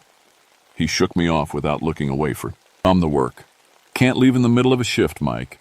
This support beam's critical. If we don't get it set right, people could get hurt." "People already got hurt," I said. "In 1952, this is the work that killed them." My father walked over and put a cold, dusty hand on my shoulder. "Nobody's getting killed, son. We're preventing that. This beam goes in right, mountain stays stable. Safety first, just like I taught you." His touch felt real, warm and solid and familiar. For a moment, I almost believed him, almost thought this was just another day in the mines, doing necessary work with good men. Then I noticed Rodriguez's hands. They were aging, lines appearing around his knuckles, calluses forming from years of mining work he'd never done. His hair was getting streaks of premature gray. "What are you doing to him?" I demanded. "Teaching him the trade," Joe Martinez said. "Good worker deserves to learn proper. Time moves different when you're doing important work." Rodriguez positioned the support beam with supernatural skill, like he'd been a miner for decades. His movements matched the other workers perfectly. When the job was done, he stepped back with satisfaction. "That'll hold," he said, in a voice that carried the confidence of 30 years' experience. But when I looked at him, Rodriguez appeared to have aged 5 years in the last 5 minutes. His face was leaner, more weathered. Coal dust was ground into his skin like it had been there for years. "We're going," I said, grabbing him by the arm. This time he resisted with strength that surprised me. "Shift's not over, Mike. Still got work to do. Tunnel B needs checking for gas pockets. Could be dangerous if we don't test it proper." "Rodriguez, you're not a miner. You're a college graduate with a history degree." He looked at me with confusion, like he was trying to remember something from a long time ago. "Don't be silly, Mike. Been working these mines for... He stopped, uncertain. The other miners watched him with patient expressions. "How long have I been working here?" Rodriguez asked. "Long enough to know the job," my father said. "Come on, gas testing won't wait." As they headed toward another tunnel, I made my decision. I had to get help. Had to find someone who could explain what was happening and how to stop it. I ran for the entrance, leaving Rodriguez with the dead miners who thought they were still alive.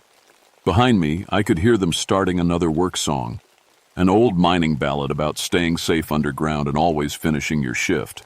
Rodriguez's voice joined in, already knowing all the words.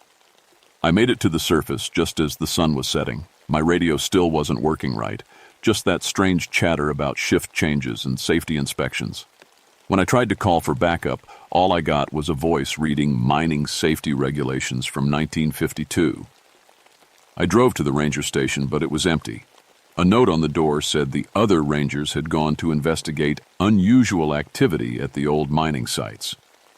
That was hours ago. Nobody had come back.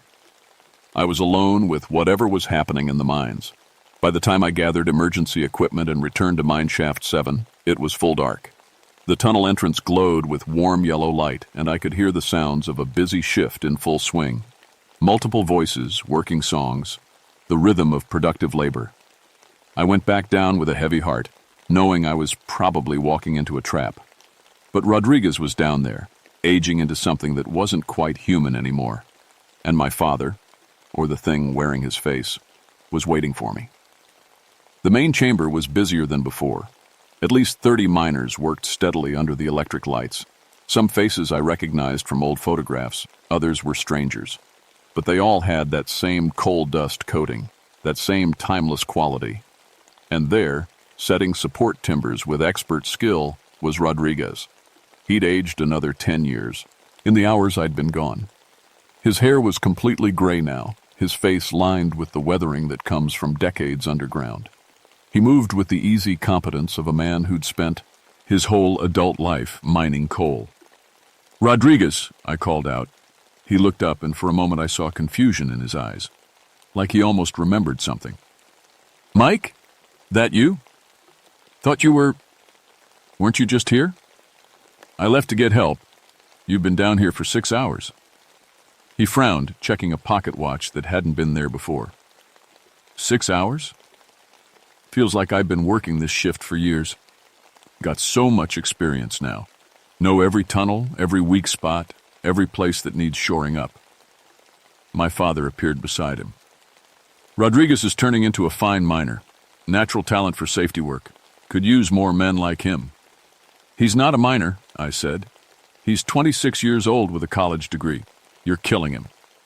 "Ain't killing nobody," my father said calmly. "Teaching him useful work. Important work. This mountain's still unstable, Michael. Still got weak spots that could bring her down. Still got people who need protecting." I looked around the chamber, really seeing it for the first time. These men weren't just working aimlessly. They had plans spread on makeshift tables, detailed drawings of tunnel systems and support structures. They'd been planning this safety project for 30 years. "You're trying to finish the job that killed you," I said.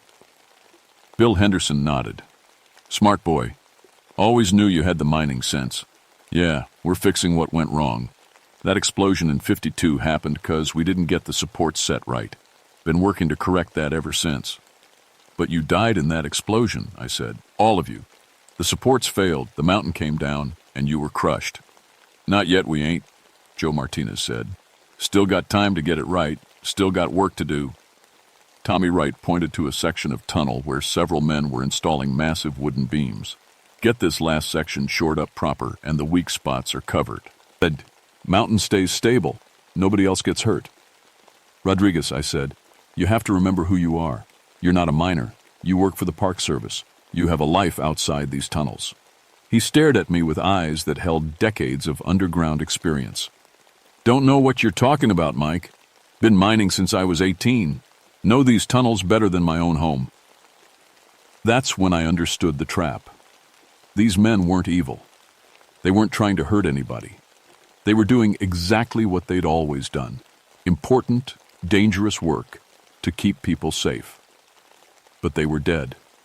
And their work was never going to end because they didn't understand that they were dead. "Dad," I said, looking at my father, "you died trying to set a support beam in Tunnel C. The methane ignited, there was an explosion, and the mountain came down. I was 12 years old when they told me." My father's expression didn't change. Haven't died yet, son. Still working. Still got time to get it right. It's been 27 years. Feels like yesterday we started this shift. Time's different when you're doing important work. I walked over to Rodriguez and grabbed him by the shoulders. He felt solid, real, but when I looked closely, I could see through him slightly, like he was becoming something else. Rodriguez, what's your name? Everyone calls me Rodriguez, he said uncertainly. Your first name? What's your first name? He frowned, trying to remember. It's been Rodriguez so long. It's David, I said. David Rodriguez. You grew up in California. You studied history because you wanted to preserve stories about working people. You've only been in West Virginia for 6 months. For a moment, clarity flickered in his eyes. David, yes, I remember. I had a different life, before the mines. The other miners stopped working and turned to watch yous. My father stepped closer. Don't confuse the boy, Michael. He's learning important skills. This work matters. This work is finished, I said. It was finished in 1952 when the mountain came down and killed you all. You can't prevent something that already happened. But we can get it right this time, my father said. Set the supports proper. Keep the mountain stable. Keep people safe. I looked at the elaborate safety project they'd been building for 3 decades. The careful support work, the detailed planning, the methodical approach to preventing disaster. And suddenly, I understood. You're not trying to prevent the 1952 explosion, I said. You're trying to prevent future explosions. You think if you get the supports right this time, other miners won't die the way you did. My father nodded. Smart boy. Always knew you understood the work. This mountain's got weak spots all through her. We fix them now, nobody else has to die. But Dad, there are no other miners. These mines have been abandoned for 30 years. Tourism now, not coal mining. He looked at me with infinite patience. There's always miners, son. Always men going underground to do dangerous work. Our job is to make sure they come back up. I realized that these ghosts were trapped not by malice or revenge, but by the most human impulse of all. They wanted to protect people. They wanted their deaths to mean something. David, I said to Rodriguez, you have to choose. You can stay here and work forever on a job that will never end. Or you can remember who you really are and come back to the surface with me. Rodriguez looked around the chamber, confusion clear on his aged face. But the work, it's so important. People could get hurt if we don't finish. People already got hurt, these people. And now they're trying to save you from becoming like them. My father put a gentle hand on my shoulder. Stay, Michael. Do the work with us. Important work. Family work. For a moment, I was tempted. The idea of working alongside my father, learning the skills that had defined our families, for generations, completing something meaningful that would protect people from danger. It pulled at something deep inside me. But I looked at Rodriguez, aging rapidly from supernatural mining experience, and I knew what I had to do. The work is finished, I said firmly. You completed it, all of you. You gave your lives doing safety work that mattered. Your sacrifice saved other miners in other places. But now it's time to rest. Can't rest while there's still work to do, my father said. There's always work to do, I replied. That's not a reason to work forever. That's a reason to trust other people to carry on. I took out my modern mining safety manual and laid it on the work table. Look at this. Look what your work led to. Modern safety standards that prevent the kinds of accidents that killed you. Your work mattered. Your sacrifice saved lives. But it's finished now. The miners gathered around the manual, studying the modern safety procedures with professional interest. Gradually, understanding dawned on their faces. These are good standards, Bill Henderson said. Better than what we had. Based on lessons learned from accidents like yours, I said. Your deaths taught us how to prevent future deaths. The work you started in 1952 is complete. My father looked at me with pride and sadness. You understand the work, Michael. Always knew you would. I understand it, I said, and I'll carry it forward. But you can rest now. One by one, the electric lights began to dim. The miners set down their tools and looked around the chamber like they were seeing it clearly for the first time. Shift's over, my father said quietly. Time to clock out. Rodriguez blinked, and suddenly he looked young again. Confused and tired, but young. Mike, what happened? Where are we? We're going home, I said. The last light went out, and we walked toward the surface in darkness, leaving the dead miners to their rest at last. Rodriguez and I emerged from Mineshaft 7 just as dawn was breaking over the gorge. The tunnel entrance looked ordinary again, just a dark hole in the mountainside with no sign of the supernatural workplace that had existed inside. Rodriguez collapsed the moment we reached fresh air. When the medics finally arrived, they said he was suffering from exhaustion and severe dehydration. But they couldn't explain why his hair had gone completely gray overnight, or why his hands showed calluses from decades of manual labor he'd never done. He spent 3 weeks in the hospital. When he came back to work, he could barely remember what had happened underground. But sometimes I'd catch him humming old mining songs he'd never heard before or using safety terminology from the 1950s. He requested a transfer to surface duties only, never went underground again. I supervised the permanent sealing of all the abandoned mine entrances in our section. We used modern techniques, concrete and steel reinforcement that would last centuries. As we sealed each entrance, I said a quiet thank you to the men who'd spent 30 years trying to keep the mountains safe. The unusual radio chatter stopped after that. No more voices discussing shift changes or safety procedures from decades past. The equipment readings went back to normal. The coal dust footprints never appeared again. But I developed a problem I'd never had before. Claustrophobia. Severe, crippling fear of enclosed spaces. I can't go underground anymore. Not even into a basement. My mining heritage, the thing I'd been proud of my whole life, became something I could barely think about without panic attacks.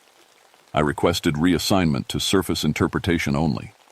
Now I tell tourists about the industrial history of the gorge, but I never mention the miners who died in 1952. Some stories are too dangerous to share. Sometimes, late at night, when the fog rolls thick through the gorge, I think I can still hear the sound of distant mining equipment. The rhythm of product, live work. The voices of men who cared so much about keeping people safe that they couldn't rest, even in death. I've learned that other abandoned mining sites throughout West Virginia have similar stories. Reports of impossible activities in sealed tunnels. Sounds of work being done where no work should be possible. Always the same pattern. Dedicated workers trying to complete safety projects that death prevented them from finishing. There's a government task force now, quietly investigating what they call industrial heritage anomalies. They don't advertise their work, but they seal a lot of old mine entrances and factory sites, places where the commitment to important work was so strong that it survived the workers themselves. Rodriguez retired early. The aging effects never completely reversed, and he couldn't handle the psychological strain of what we'd experienced. He moved back to California and opened a small museum dedicated to worker safety throughout American history. He never talks about how he gained his expertise in mining techniques from the 1950s. Sometimes he sends me newspaper clippings about industrial accidents, with notes in the margins about safety procedures that could have prevented them. His handwriting looks like it belongs to a man with 40 years of mining experience. I still work at New River Gorge, but I stay on the surface now. I tell visitors about the brave miners who died doing dangerous work to keep people safe. I don't mention that some of them spent 3 decades continuing that work after death, because I learned something important in those tunnels. Some jobs are too important to abandon, even when they kill you. Some workers care so much about protecting others that they'll sacrifice their own rest to complete one more safety project. The coal dust devils of New River Gorge aren't malicious spirits. They're good men who love the shul.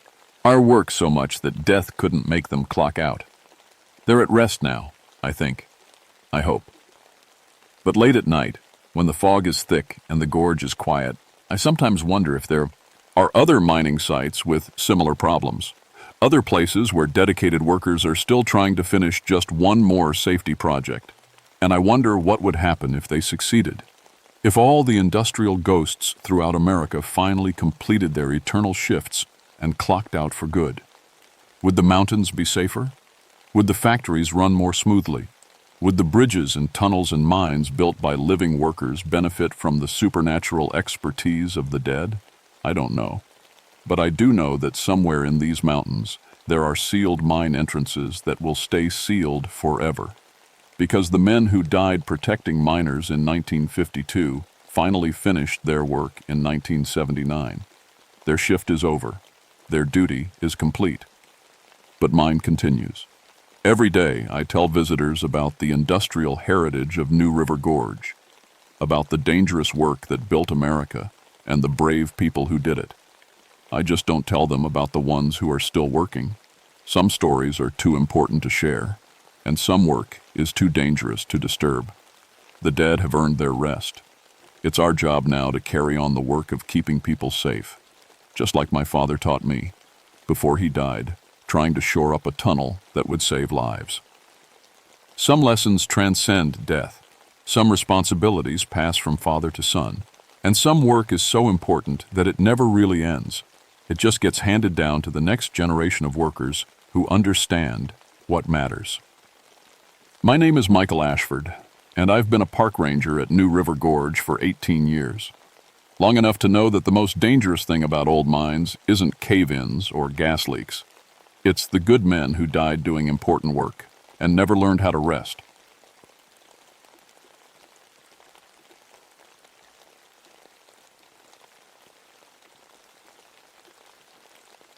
My name is Benjamin Crowfoot, and I've been walking these mountain ridges for 17 years.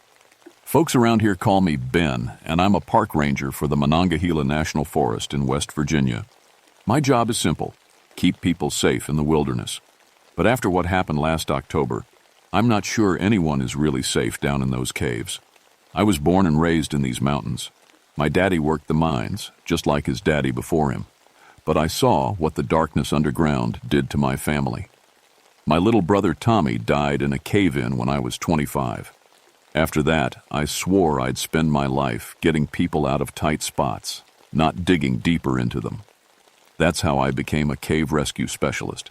I know every tunnel, every drop, every dangerous passage in a 100-mile radius around Seneca Rocks. I've pulled more than 200 people out of trouble over the years. Broken legs, lost hikers, kids who wandered too far from camp. I always bring them home. The call came in at 3:47 on a Tuesday morning in October 1984. The dispatcher's voice crackled through my radio, waking me from a dead sleep. Ben, we got 3 spelunkers missing in the Seneca system. Last radio contact was yesterday at noon. I rolled out of bed and checked my gear. Headlamp, rope, first aid kit, emergency blankets. Everything looked normal. Outside my cabin, the first frost of the season sparkled on my truck's windshield. The air was sharp and clean, the way it gets right before winter settles in for good. Who are the missing? I asked as I drove toward the trailhead. College kids from Virginia Tech. Names are Sarah Chen, Mike Torres, and David White. They're experienced cavers, Ben. This wasn't some weekend adventure. That made me worry more, not less. Experienced cavers don't just disappear. They know the rules. Stay together, check in every 2 hours, always have backup acts. If they'd gone silent, something was very wrong. I met my partner Rodriguez at the main entrance to the cave system. He was 26, eager, and still believed he could save everyone. I liked that about him, even if it made me nervous sometimes. What do you think happened? Rodriguez asked as we checked our equipment one more time. I shrugged. Could be anything. Rock fall, equipment failure, got turned around in a passage they didn't know. We'll find them. The entrance to the Seneca Caves looks like a crack in the rock face, barely wide enough for a person to squeeze through. But once you're inside, it opens up into a maze of tunnels that go down for miles. Some passages are wide enough to drive a truck through. Others are so narrow, you have to take off your pack and push it ahead of you. We'd been down these tunnels hundreds of times. I knew them like the rooms of my own house. But as soon as we dropped below ground level that morning, something felt different. The first thing I noticed was the scratches on the cave walls, fresh ones, long, deep gouges in the limestone that hadn't been there the week before. They looked like claw marks, but bigger than any animal I knew. "Hey, Ben," Rodriguez called from ahead. "Come look at this." He was kneeling beside a small pile of rocks. At first glance, it looked natural, but when I got closer, I could see the rocks had been stacked on purpose.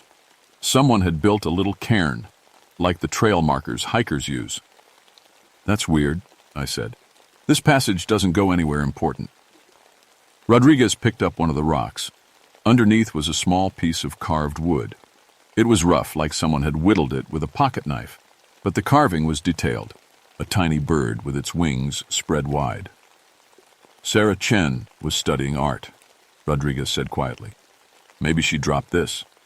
I took the carving and turned it over in my hands. The wood was dry, but not old. It had been carved recently. But why would a missing caver stop to make folk art in the middle of an emergency? We kept moving deeper. The normal sounds of the cave, dripping water, our footsteps, our breathing, seemed muffled, like someone had thrown a blanket over everything. The air was still and warm, which wasn't right. Caves stay the same temperature year-round, usually around 50 degrees. But the deeper we went, the warmer it got. "Is it just me, or is it getting hot in here?" Rodriguez asked. I checked my thermometer. 60 degrees, then 65. At 300 feet down, it read 72 degrees. That was impossible. There was no geothermal activity in this area. I'd studied the geological surveys myself. We found more carvings as we went deeper. Little wooden animals, carved flowers, even a tiny human figure. All of them were fresh, made with metal tools, not the kind of thing you'd expect to find in an unexplored cave system. Then Rodriguez stopped suddenly and grabbed my arm. "Do you smell that?" he whispered. I breathed deeply. Under the usual cave smells of damp rock and bat droppings, there was something else. Something that made my stomach growl, even though I'd eaten breakfast just a few hours before. It smelled like cooking meat. We followed that smell for another hour, winding through passages I'd mapped years ago. But everything looked different now. Familiar rock formations seemed strange, like someone had rearranged them while I wasn't looking. The smell got stronger as we went deeper. It wasn't just cooked meat anymore. I could smell wood smoke. And something else. Something that reminded me of my grandmother's kitchen when she was baking bread. "Ben," Rodriguez said, his voice tight. "Look at this." We'd come into a wider chamber, about the size of a living room. In the middle of the floor was a circle of stones with cold ashes inside. Someone had built a fire here, and recently. The ashes were still soft, not packed down by moisture. But that wasn't the strangest part. Around, to the fire circle, someone had set up furniture, real furniture. There was a rough wooden table, 3 chairs carved from single pieces of wood, and shelves cut right into the cave wall. On the shelves were bowls, cups, even folded cloth that looked like clothing. "This can't be right," I said, walking around the camp. Everything was handmade, but well-crafted. Whoever lived here knew what they were doing. Rodriguez picked up one of the bowls. It was still damp, like it had been washed recently. "Ben, people are living down here. Actually, living down here." I wanted to argue with him, but I couldn't. The evidence was right in front of us. Someone had set up a permanent home 300 feet underground, in a cave system that was supposed to be unexplored. We searched the chamber carefully. In one corner we found backpacks, modern ones with Virginia Tech patches. Our missing cavers had been here. But where were they now? "Sarah!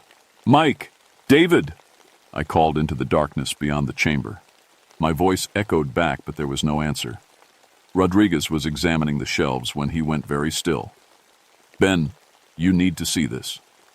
He was holding a metal plate, the kind they use in the military. Stamped on the bottom were letters, U.S. Army, and a date, 1943. "That's from World War II, I said. "How did it get down here?" Before Rodriguez could answer, we heard something that made both of us freeze. It was singing. Someone was singing in the darkness ahead of us, their voice echoing off the cave walls. The song was in a language I didn't recognize, but the tune was sad and beautiful. It sounded like a lullaby, the kind a mother might sing to help a child fall asleep. "We should go back," Rodriguez whispered. "Get back up." I knew he was right. This was beyond anything we'd trained for. But those 3 college kids were somewhere down there, and every minute we waited was another minute they might not survive. "Just a little further," I said. "We find them. We get out." We crept toward the sound of singing. The passage narrowed, then opened into another chamber. This one was bigger, maybe the size of a small church, and it wasn't empty. There were people down there, at least a dozen of them, sitting in a circle around another fire. They were pale, so pale they almost seemed to glow in the firelight. Their hair was white or very light blonde, and their clothes looked like something from a history book. Rough shirts and pants, all in shades of brown and gray.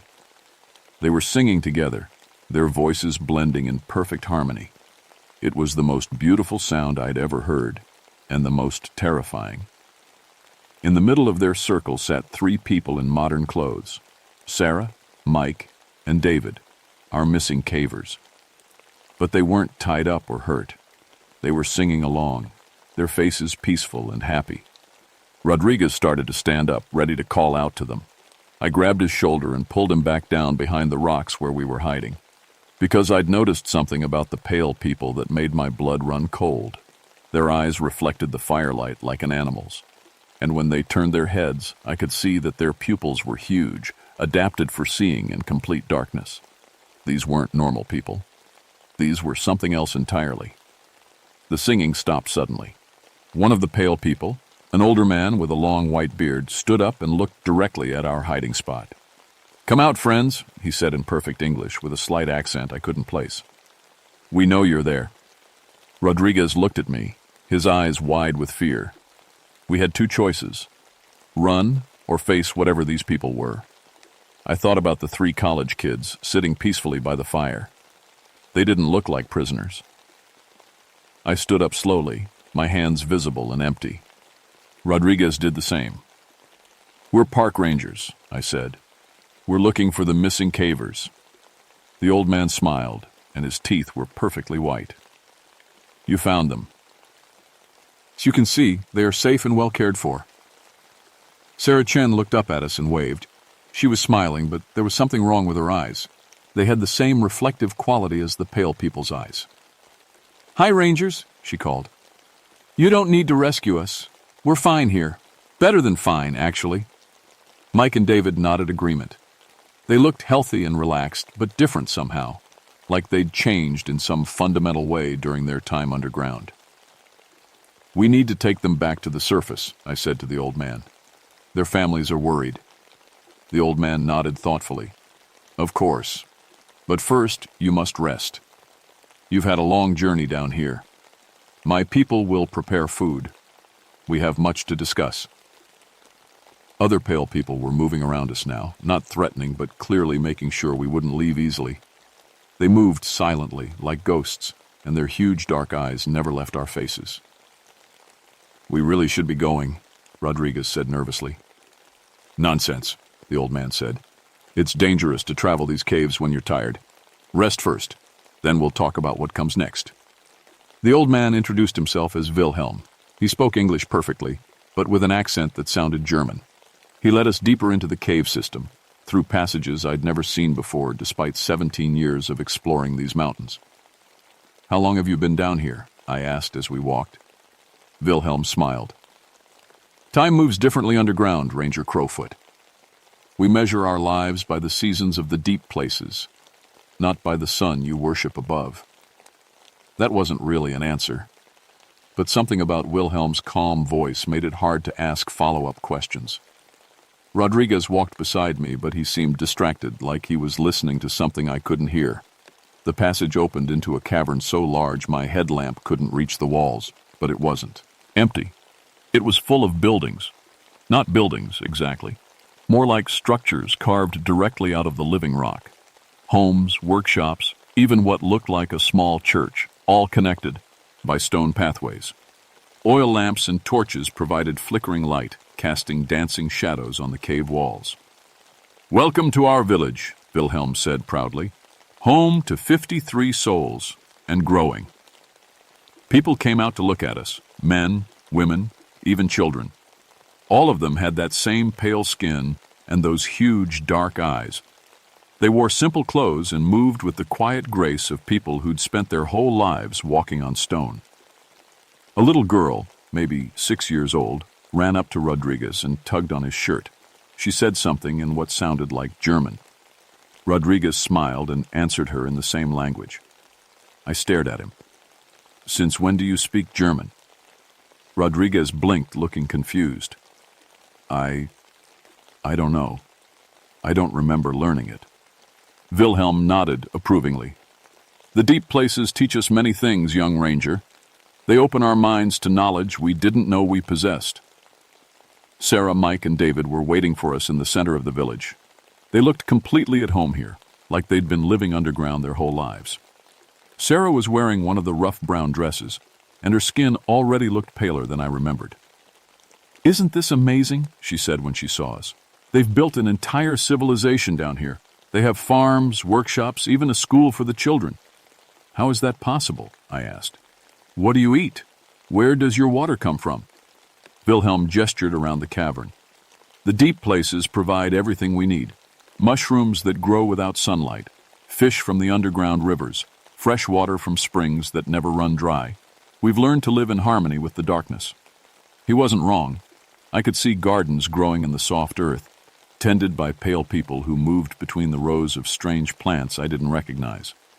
The air smelled of cooking food and wood smoke, but also something else, something clean and alive. "But why do you stay down here?" Rodriguez asked. "Don't you miss the sun? Fresh air? The world above?" A shadow passed over Wilhelm's face. "The world above is full of pain and war and suffering. Down here we have peace, we have purpose, we have each other." A woman approached carrying wooden bowls filled with something that smelled like stew. She handed one to each of us and smiled without speaking. Her eyes were kind, but when she smiled, I noticed her teeth were very sharp. I looked down at the stew. It smelled wonderful, but something about it made me nervous. "What kind of meat is this?" "Cave fish," Wilhelm said. "Very nutritious, very filling." Rodriguez was already eating, and his face lit up with pleasure. "This is incredible. I've never tasted anything like it." I took a small sip of the broth. It was rich and savory, better than anything I'd ever eaten. But as soon as I swallowed, I felt strange, relaxed in a way that didn't seem natural. "The college kids need to come back with us," I said, trying to focus. "Their families will call the police if we don't bring them back soon." Wilhelm nodded sadly. "Yes, the surface world and its demands. But look at them, Ranger. Look how happy they are here. Look how healthy. Is it not cruel to drag them back to a world of pollution and violence and loneliness?" He had a point. Sarah, Mike, and David did look happy. Happier than most people I knew on the surface. But there was something wrong with the happiness, something artificial about it. "They can visit," I said, "but they need to go home." "Of course," Wilhelm agreed. "But first, you should see more of our village. Understand what we've built here. Then you can make an informed decision about what's best for everyone." Rodriguez stood up suddenly. "I'd like to see more. This place is fascinating."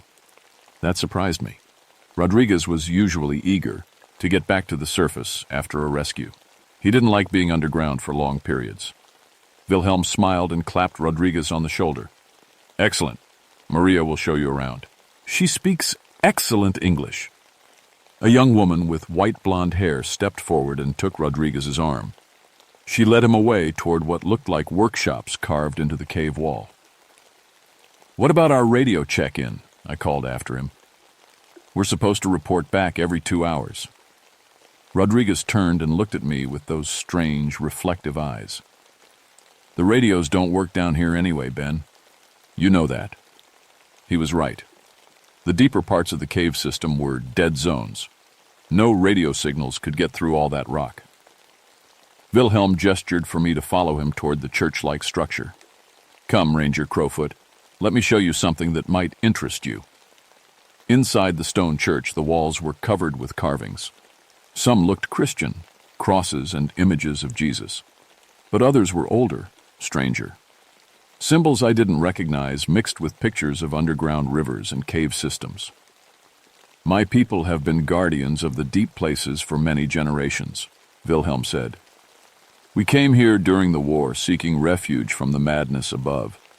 We found something better than refuge. We found home. What war? I asked. Wilhelm's eyes grew distant. The Second Great War. When the armies of the world tore each other apart over scraps of land and pride, some of us refused to participate. We came here instead.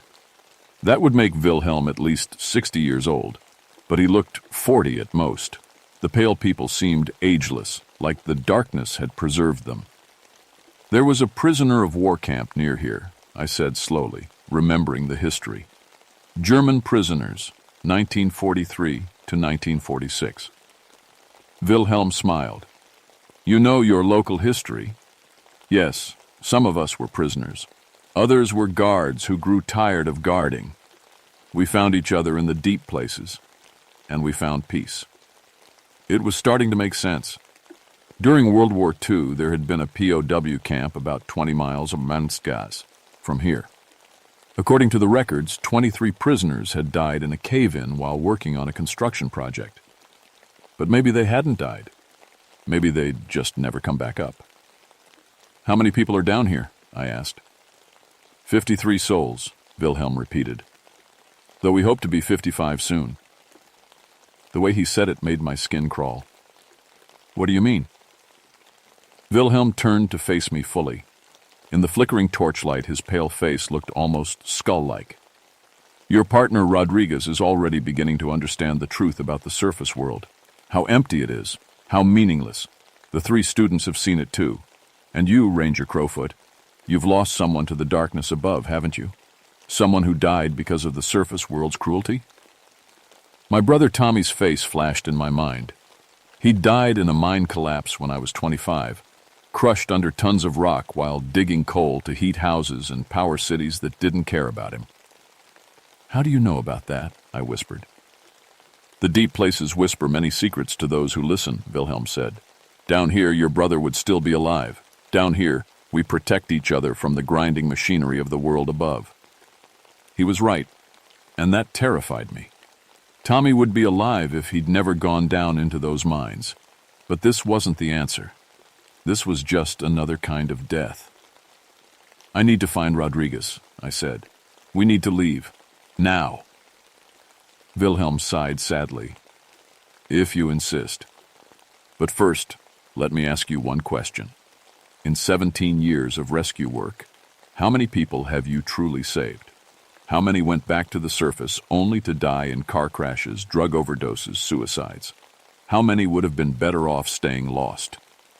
I thought about all the rescues I'd made over the years. How many of those people were still alive? How many were happy? The answer was depressing. That's not the point, I said. People have the right to choose. Yes, Wilhelm agreed. They do, and Rodriguez has already made his choice. I found Rodriguez in what looked like a workshop, learning to carve wood from one of the pale people. His movements were fluid and confident, like he'd been doing it for years instead of minutes. Rodriguez, we need to go, I said, right now. He looked up at me with those strange, reflective eyes. Why? What's the hurry, Ben? Because we have a job to do. People are depending on us. Rodriguez set down his carving. It was a small bird, just like the ones we'd found throughout the caves. What people? The surface world doesn't care about us, Ben. We're just cleanup crew for other people's mistakes. That wasn't the Rodriguez I knew. He'd always been idealistic about rescue work, always believed we were making a difference. What did they do to you? I asked. They opened my eyes, Rodriguez said calmly. Look around, Ben. Look at this place. These people have created something beautiful down here, something pure. No crime, no pollution, no war. No one dies alone and forgotten. No one dies at all, right? I said. That's the catch. Rodriguez smiled. Would that be so bad? No more funerals, no more grief, no more watching people you love disappear into the ground. I thought about Tommy again. If he were here, Would I want to leave? But that was exactly the trap they were laying for me. They'd studied me somehow, learned about my deepest pain, and now they were using it against me. Where are Sarah, Mike, and David? I demanded. I want to talk to them alone.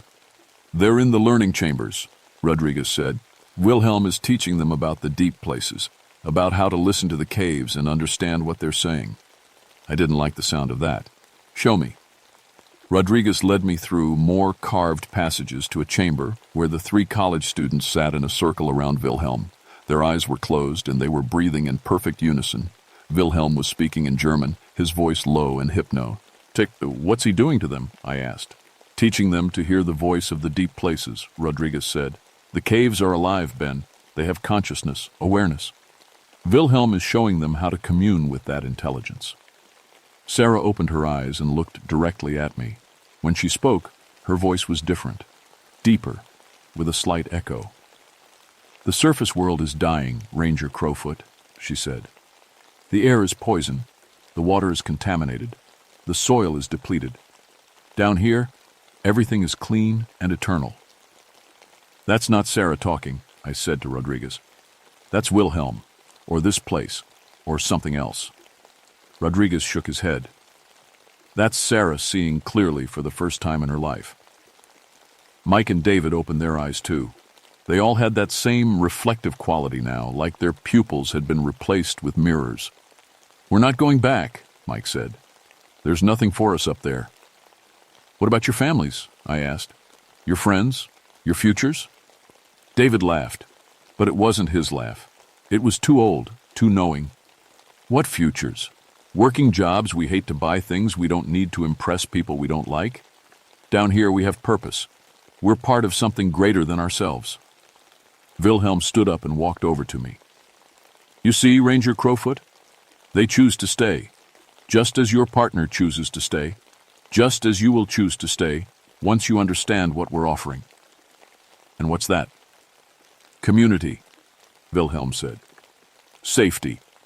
An end to loneliness and fear and the endless grinding struggle of modern life. We offer you peace, Benjamin Crowfoot. We offer you the chance to never lose anyone again. It was tempting. God, it was tempting. No more middle-of-the-night rescue calls. No more pulling bodies out of caves and rivers and wrecked cars. No more watching families destroyed by loss. But it wasn't real peace. It was just another kin of prison. What happens if I say no? I asked. Wilhelm's smile faded. No one says no, Benjamin. Not once they truly understand what we're offering. But if you insist on returning to the surface world, you're free to go. We're not monsters. We don't force anyone to stay against their will. And Rodriguez? Sarah, Mike, and David? They've made their choice, Wilhelm said. They're home now. I looked around the chamber. More of the pale people had appeared, maybe 20 of them, standing silently around the walls. They weren't threatening exactly, but they weren't going to let me leave with the others either. I want to talk to Rodriguez alone, I said. Wilhelm nodded. Of course. But first, let me show you one more thing, something I think you'll find interesting. He led me to another chamber, this one smaller and warmer than the others. The walls were covered with photographs, dozens of them, all showing the same cave system, but from different time periods. Some were old black and white photos that looked like they were from the 1940s. Others were more recent color pictures. These are the people who've joined us over the years, Wilhelm said. Prisoners of war who chose freedom over repatriation. Miners who grew tired of digging for other men's profit. Hikers who got lost and found something better than the trail they were following. I studied the photographs. In each one, groups of pale people stood together, smiling. And in many of them, I could see newer arrivals. People who still looked normal, still had color in their skin and natural-sized pupils. How long does the change take? I asked. That depends on the person, Wilhelm said. Some adapt to the deep places quickly. Others take years. But everyone changes eventually. The caves change us all. And if someone wanted to leave after they'd changed, Wilhelm's face grew sad. The surface world becomes difficult for those who've lived in the deep places too long. The light hurts. The noise is overwhelming. The chaos and cruelty become unbearable. I understood. It wasn't that they couldn't leave. It was that after a while they couldn't survive up there anymore. What about families? People looking for the missing? Cave-ins, Wilhelm said simply. Tragic accidents. Bodies never recovered. It's more merciful than the truth. I thought about the official report I'd have to file. 3 college students lost in a cave-in. Equipment failures. Unstable rock formations. No one would question it. I want to leave, I said, and I want to take Rodriguez with me. Wilhelm sighed. Ask him yourself, but understand, if he chooses to stay, you must respect that choice, just as we respect yours. Rodriguez was waiting for me in the main chamber of the village, but he looked different now, paler, with those same large, dark eyes as the other cave dwellers. The change was happening faster than I'd expected. You're really going back up there? He asked. We both are, I said. This place isn't real, Rodriguez. It's just another kind of death. Rodriguez shook his head. You're wrong, Ben. This is life, real life. Everything up there is just noise and suffering and waste. What about your family, your girlfriend Linda, the kids you wanted to have someday? Pain flashed across Rodriguez's face, but only for a moment. Linda deserves better than a park ranger who's never home. And what kind of world would I be bringing children into? War, pollution, crime, disease. Is that really better than this? I grabbed his shoulders. Listen to me. This place is changing you. It's making you think things that aren't true. The surface world has problems, but it's also got beauty and love and hope. You're just scared right now, confused. Come back with me and we'll figure it out. For a moment, I thought I saw the real Rodriguez in his eyes. The young man who'd wanted to save everyone, who'd believed in making the world better through service. But then Wilhelm appeared beside us, and the moment was gone. Have you made your decision, Ranger Crowfoot? Wilhelm asked. Yes, I said. I'm leaving, and I'm taking Rodriguez with me. Wilhelm turned to Rodriguez. Is that what you want? To return to the surface world? Rodriguez looked at me, then at the pale people gathered around us, then at Sarah, Mike, and David sitting peacefully by the fire. No, he said quietly. I want to stay here. This is where I belong now. My heart sank. I'd lost him. Whatever these people had done, however they'd changed him, it was too late. Then you're free to go, Ranger Crowfoot, Wilhelm said. We'll provide you with supplies for the journey back to the surface, and we'll arrange for the appropriate evidence to support your report. I understood what he meant. They'd cause a cave-in to explain the disappearances. 4 missing people, all presumed dead. Clean and simple. One last chance, Rodriguez, I said. Come with me. He shook his head. I'm home, Ben. For the first time in my life, I'm really home. 2 of the pale people, Maria and another woman I didn't recognize, led me back toward the entrance. They moved silently through passages that seemed different than the ones we'd used to come down, more direct, more efficient. As we climbed higher, I could feel the temperature dropping back to normal cave levels. The spell of the deep places was wearing off, and I could think clearly again. These people weren't evil, exactly. They were just afraid. They'd been running from the world for so long that they'd forgotten how to live in it. And they'd built this underground paradise to hide from pain and loss and uncertainty. But that wasn't living. That was just existing. The pale women left me at a passage I recognized about 100 feet from the main entrance. As I made my way toward daylight, I heard a rumbling behind me. Rocks shifting, passages collapsing. Wilhelm was keeping his word about creating evidence. I emerged into bright October sunlight. After hours in the caves, it felt like needles stabbing my eyes, but I'd never be, and so happy to see the sun. The official report was easy to write. Structural collapse in an unstable cave system. 4 people missing, presumed dead. Recommend permanent closure of the affected passages. Within a week, the Forest Service had sealed the main entrance with concrete and posted warning signs. The Seneca cave system was officially too dangerous for public access. I requested a transfer to a desert posting in Arizona. No caves, no underground rivers, no deep places that whispered lies in the darkness. Just sand and sun and wide open spaces where nothing could hide. But sometimes, late at night, I dream about Rodriguez and the 3 college students. In my dreams, they're still down there, living in that underground village, getting paler and stranger with each passing year. Sometimes Wilhelm is there too, smiling his gentle smile and speaking in that soft German accent about the peace of the deep places. And sometimes, God help me, I dream that I stayed too, that I'm sitting by their fire, eating their food, listening to their songs, and feeling that terrible, perfect peace that comes from giving up on the world above. I wake up from those dreams in a cold sweat, grateful for the harsh Arizona sun streaming through my windows, because I know the truth about the hollow folk of Seneca Rocks. They're still down there, still singing their songs, still teaching new arrivals about the deep places, still growing their pale community one lost soul at a time. And sometimes, when the moon is dark and the desert wind is howling, I can almost hear them calling my name.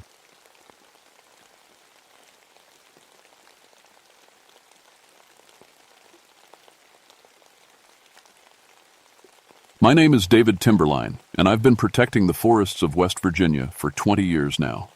People think being a park ranger is all about cute bears and hiking trails, but they're wrong. My job is to stop people from cutting down trees that have been growing since before America was even a country. The cranberry wilderness is special. It's one of the last places where you can find trees that are 400 years old. These giant hemlocks stretch up so high you can barely see their tops. When the morning fog rolls in, they look like ghosts themselves, all white and mysterious. I wasn't always on the trees side, though. Before I became a ranger, I was a logger for 10 years. I cut down plenty of old trees back then.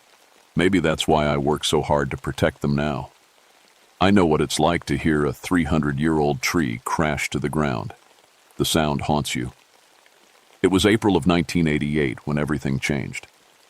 I was doing my morning patrol with my partner Williams.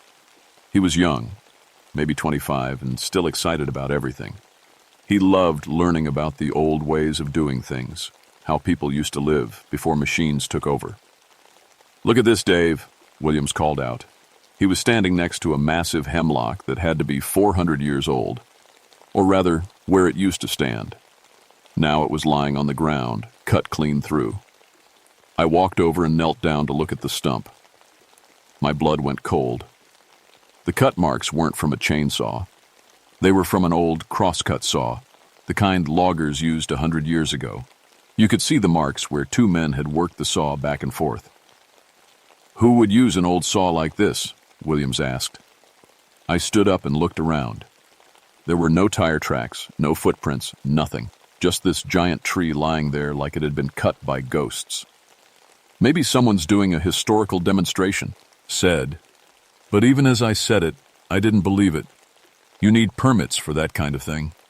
And why would they cut down a protected tree? Williams was excited. "This is incredible. Look how clean the cut is. These old loggers really knew what they were doing." I wasn't excited. I was worried.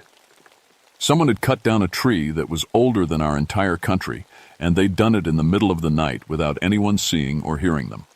We walked around the area looking for more clues. That's when we found the wood chips. Fresh ones, still smelling like pine sap. But here's the weird thing. They were scattered in a perfect circle around where the tree had stood, like someone had been cutting for hours. "Dave, smell that?" William said. I did smell it. Pine sap, yes, but also something else. Something that reminded me of my grandfather's old tool shed. Oil and rust, and old sweat. My radio crackled. "Timberline, you copy?" "I'm here. We've got another one. Big hemlock down near Cranberry Creek. Same type of cut." Williams and I looked at each other. 2 trees in one night, both cut with old tools. This wasn't some history buff. This was something else. We hiked the 2 miles to Cranberry Creek. Sure enough, Another giant tree was down. This one was even older than the first, maybe 500 years. The stump showed the same cross-cut saw marks, but this time there was something else. Carved into a nearby tree were initials. BJI, foreman. Below that, in rough letters, quota, 50 board feet per day. 50 board feet, Williams said. That's not much for a whole crew. I knew it wasn't much. Back in the 1890s, a good logging crew could cut 10 times that. But something about those initials bothered me. BJI. Why did that seem familiar? As we walked back to our truck, I kept looking over my shoulder. The forest felt different somehow. Too quiet. Even the birds had stopped singing. Williams, I said, I want you to research the logging history of this area. Find out who worked here in the old days. You think this is connected to something historical? I didn't know what I thought, but something was wrong in the cranberry wilderness, and it had to do with the old logging days. I could feel it in my bones. That night I couldn't sleep. I kept thinking about those clean cuts and the smell of old sweat, and those initials.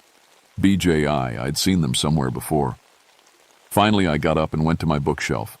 I pulled out my old logging history books and started reading. It took me an hour, but I found it. Big Jack Iron Axe, logging crew foreman, 1894. Killed along with 31 men in avalanche caused by unstable slope after clear-cutting operation. My hands were shaking as I read the rest.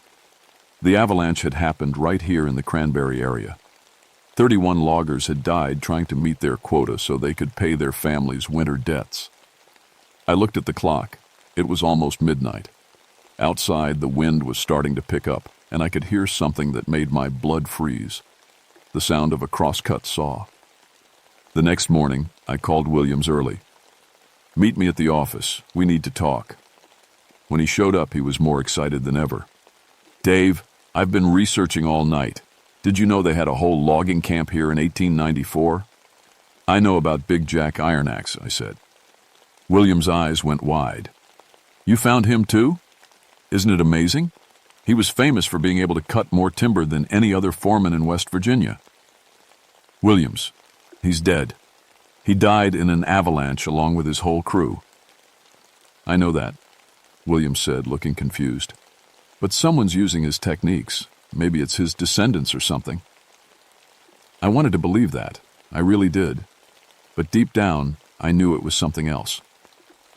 We drove back to the wilderness area in my Jeep. I'd brought extra equipment, flashlights, flares, even a camera. If someone was illegally logging at night, I was going to catch them. We parked at the end of the old logging road and hiked in. It was still morning, but the fog was so thick you could barely see 10 feet ahead. Listen, Williams whispered. I stopped walking. There it was again, the sound of men working, axes hitting wood, the back and forth rhythm of a cross-cut saw, voices calling out in the distance. This way, I said, following the sounds. We crept through the fog for maybe a quarter mile. The sounds got louder. I could hear men talking, but I couldn't make out the words. Then the fog lifted for just a moment, and I saw something that made me question my sanity. There was a logging camp in a clearing ahead of us. Tents, equipment, even a cook fire. But everything looked old, really old. The tents were canvas, patched and dirty. The tools were all hand tools. Cross-cut saws, double-bit axes, logging hooks. And the men using them looked like they'd stepped out of an old photograph. Do you see that? I whispered to Williams. But Williams was staring with his mouth open. It's incredible! They're using all the old techniques. I blinked hard and looked again. The fog had rolled back in and I couldn't see anything, but I could still hear them working. We need to get closer, Williams said. Every instinct I had told me to turn around and leave. But Williams was already moving toward the sounds, and I couldn't let him go alone. We crept closer. Through breaks in the fog, I caught glimpses of men in old work clothes. They had suspenders, wool shirts, and cloth caps. One man was huge, probably 6.5 feet tall, with arms like tree trunks. That has to be Big Jack, Williams whispered, way too loud. The big man's head snapped up. He looked right at us, even though we were hidden behind trees. "Who goes there?" he called out in a voice like thunder. "You boys looking for work?" Williams stepped out from behind our tree. "Yes, sir. I'd love to learn." "Williams, no!" I hissed. But he was already walking into the clearing. I had no choice but to follow him. Up close, the loggers looked even stranger. Their faces were pale, almost gray. Their eyes were deep and dark, and when they moved, they didn't quite seem to touch the ground. "I'm Big Jack Iron Axe," the huge man said. "Been running logging crews in these mountains for, well, a long time now. I'm Williams, and this is Dave. We're park rangers." Big Jack looked at me with those dark eyes. "You got the look of a man who's cut timber before." I nodded slowly. "Used to be a logger." "Good. We can use experienced men. Got a quota to meet." "What quota?" I asked. Big Jack pointed to a piece of paper nailed to a tree. It looked like a contract, yellowed with age. "Company contract. We don't complete our cutting, our families don't get paid for winter supplies." Williams was examining their tools. "These are amazing. Can you show me how to use the crosscut saw?" "Easy enough," said one of the other loggers. He was thin and had a scar across his forehead. "Just takes two men working together. Rhythm's everything." I watched in horror as Williams picked up one end of a long saw. The scarred man took the other end and they started cutting into a massive hemlock. The saw moved through the wood like it was butter. Williams was laughing with delight. "This is so much better than a chainsaw." But something was wrong. The tree they were cutting was over 300 years old. It was exactly the kind of tree I'd taken an oath to protect. "You can't cut that tree," I said. "It's protected." Big Jack looked confused. "Protected? Son, this is logging territory. Company's got rights to every tree in these mountains." "What company?" I asked. "Mountaineer Timber Company," Big Jack said. "Course that was—" He paused, looking confused. "That was recently." The scarred logger stopped sawing. "Jack, what year is it?" Big Jack's face went blank. It's 1894. Gotta be. We just started this job." Williams had stopped sawing too. He was looking around at all the loggers. In the morning light, I could see right through some of them. "Dave," Williams whispered, "I can see the trees through that man's chest." That's when I knew for sure. These weren't just any loggers using old tools. These were the loggers, the ones who died in the avalanche 94 years ago, and they were still trying to complete their contract. I grabbed Williams by the arm. "We're leaving, now." But Williams pulled away. "No, Dave, this is the discovery of a lifetime. Do you know what we're looking at?" "Yes, I know exactly what we're looking at," I said. "Dead men." Big Jack laughed, but it wasn't a happy sound. "Dead? Son, we got work to do. These trees don't cut themselves." "You died in an avalanche," I said. "All of you. In 1894. The loggers all stopped what they were doing. They looked at each other with confused expressions. "That's not right," said the scarred man. "We just started this job yesterday." "Look around you," I said. "Really look. What do you see?" Big Jack looked at his hands. You could see the trees behind them. He looked at his men, all of them pale and transparent in the morning light. "I don't understand," he said quietly. "The avalanche happened because of the clear cutting," I explained. "You cut too many trees on the slope. The snow had nothing to hold it back." "But the quota," another logger said. "We got families depending on us." "Your families have been dead for almost 100 years, I said. Williams was still staring at the loggers with wonder. "This is incredible, Dave. They're actually here. They're still working." "They're destroying the forest," I said. "Every night they cut down more protected trees." Big Jack's face darkened. "Trees need cutting. That's what trees are for." "Not anymore," I said. "This is a wilderness area now. These trees are protected by law." "Whose law?" Big Jack demanded. "The United States government." The loggers all laughed at that. "Government don't care about trees," the scarred man said. "Government wants timber for houses and railroads."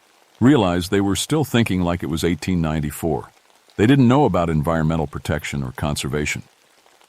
Things have changed, I said. People understand now that cutting all the trees causes problems. What kind of problems? Big Jack asked. The kind that killed you, I said.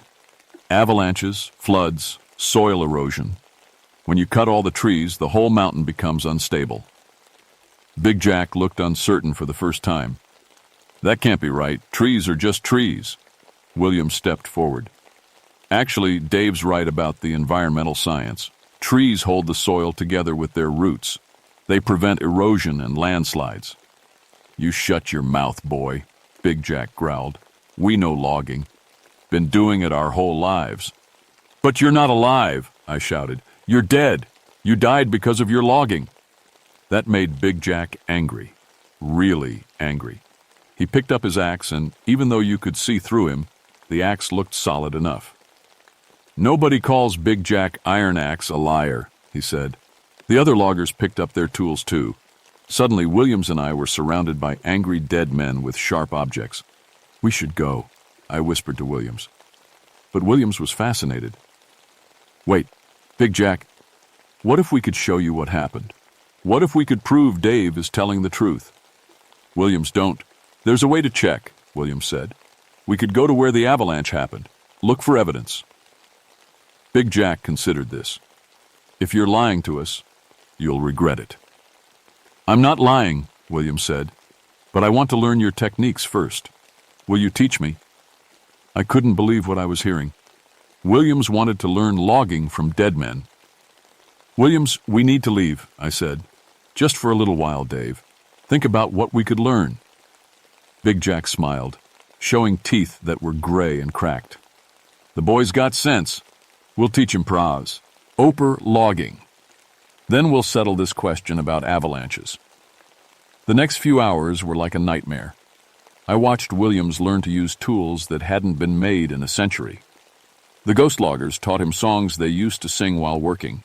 They showed him how to fell trees with perfect accuracy, and Williams loved every minute of it. This is so much more skillful than modern logging, he said as he helped cut down a 200-year-old oak. You really have to understand the tree. Course you do, said the scarred logger. Trees got a personality. Got to respect that. The terrible thing was, they were right. These men knew more about trees than any modern logger. They could tell by looking at a tree exactly how it would fall. They never wasted a cut. But every tree they cut down was irreplaceable. Some had been growing since before Columbus came to America. By afternoon, they'd cut down 8 giant trees. 8 trees that had taken centuries to grow, gone in a few hours. That's enough for today, Big Jack announced. We'll pick up tomorrow night. Tomorrow night? I said. Why not during the day? The loggers looked at each other uncomfortably. Don't like working in full sunlight, Big Jack said finally. Hurts our eyes. I realized that was because they were dead. Daylight made them fade away. We'll meet you here tomorrow at midnight, Big Jack told Williams. Bring your friend. We'll show him that avalanche site he's so worried about. As the sun got higher, the loggers became harder and harder to see. By noon, they were completely invisible. Only their tools remained, lying on the ground like they'd been abandoned. Williams picked up one of the crosscut saws. Look at this craftsmanship, Dave. They don't make tools like this anymore. Williams, those men are dead. I know that. But they're still here. They're still working. Don't you find that, amazing? I found it terrifying. But Williams was already making plans to come back that night. I tried to talk him out of it, but he wouldn't listen. This could be the most important discovery in American history, he said. Ghost loggers still completing their work contract. They're destroying the forest. They're preserving traditional skills, Williams argued. Someone needs to document this before they're gone forever. That night, against my better judgment, I went back with Williams. I couldn't let him face the ghost loggers alone. They were waiting for us in their camp, looking more solid in the darkness. Ready for that avalanche site? Big Jack asked. Big Jack led us up the mountain to a place I'd never seen before.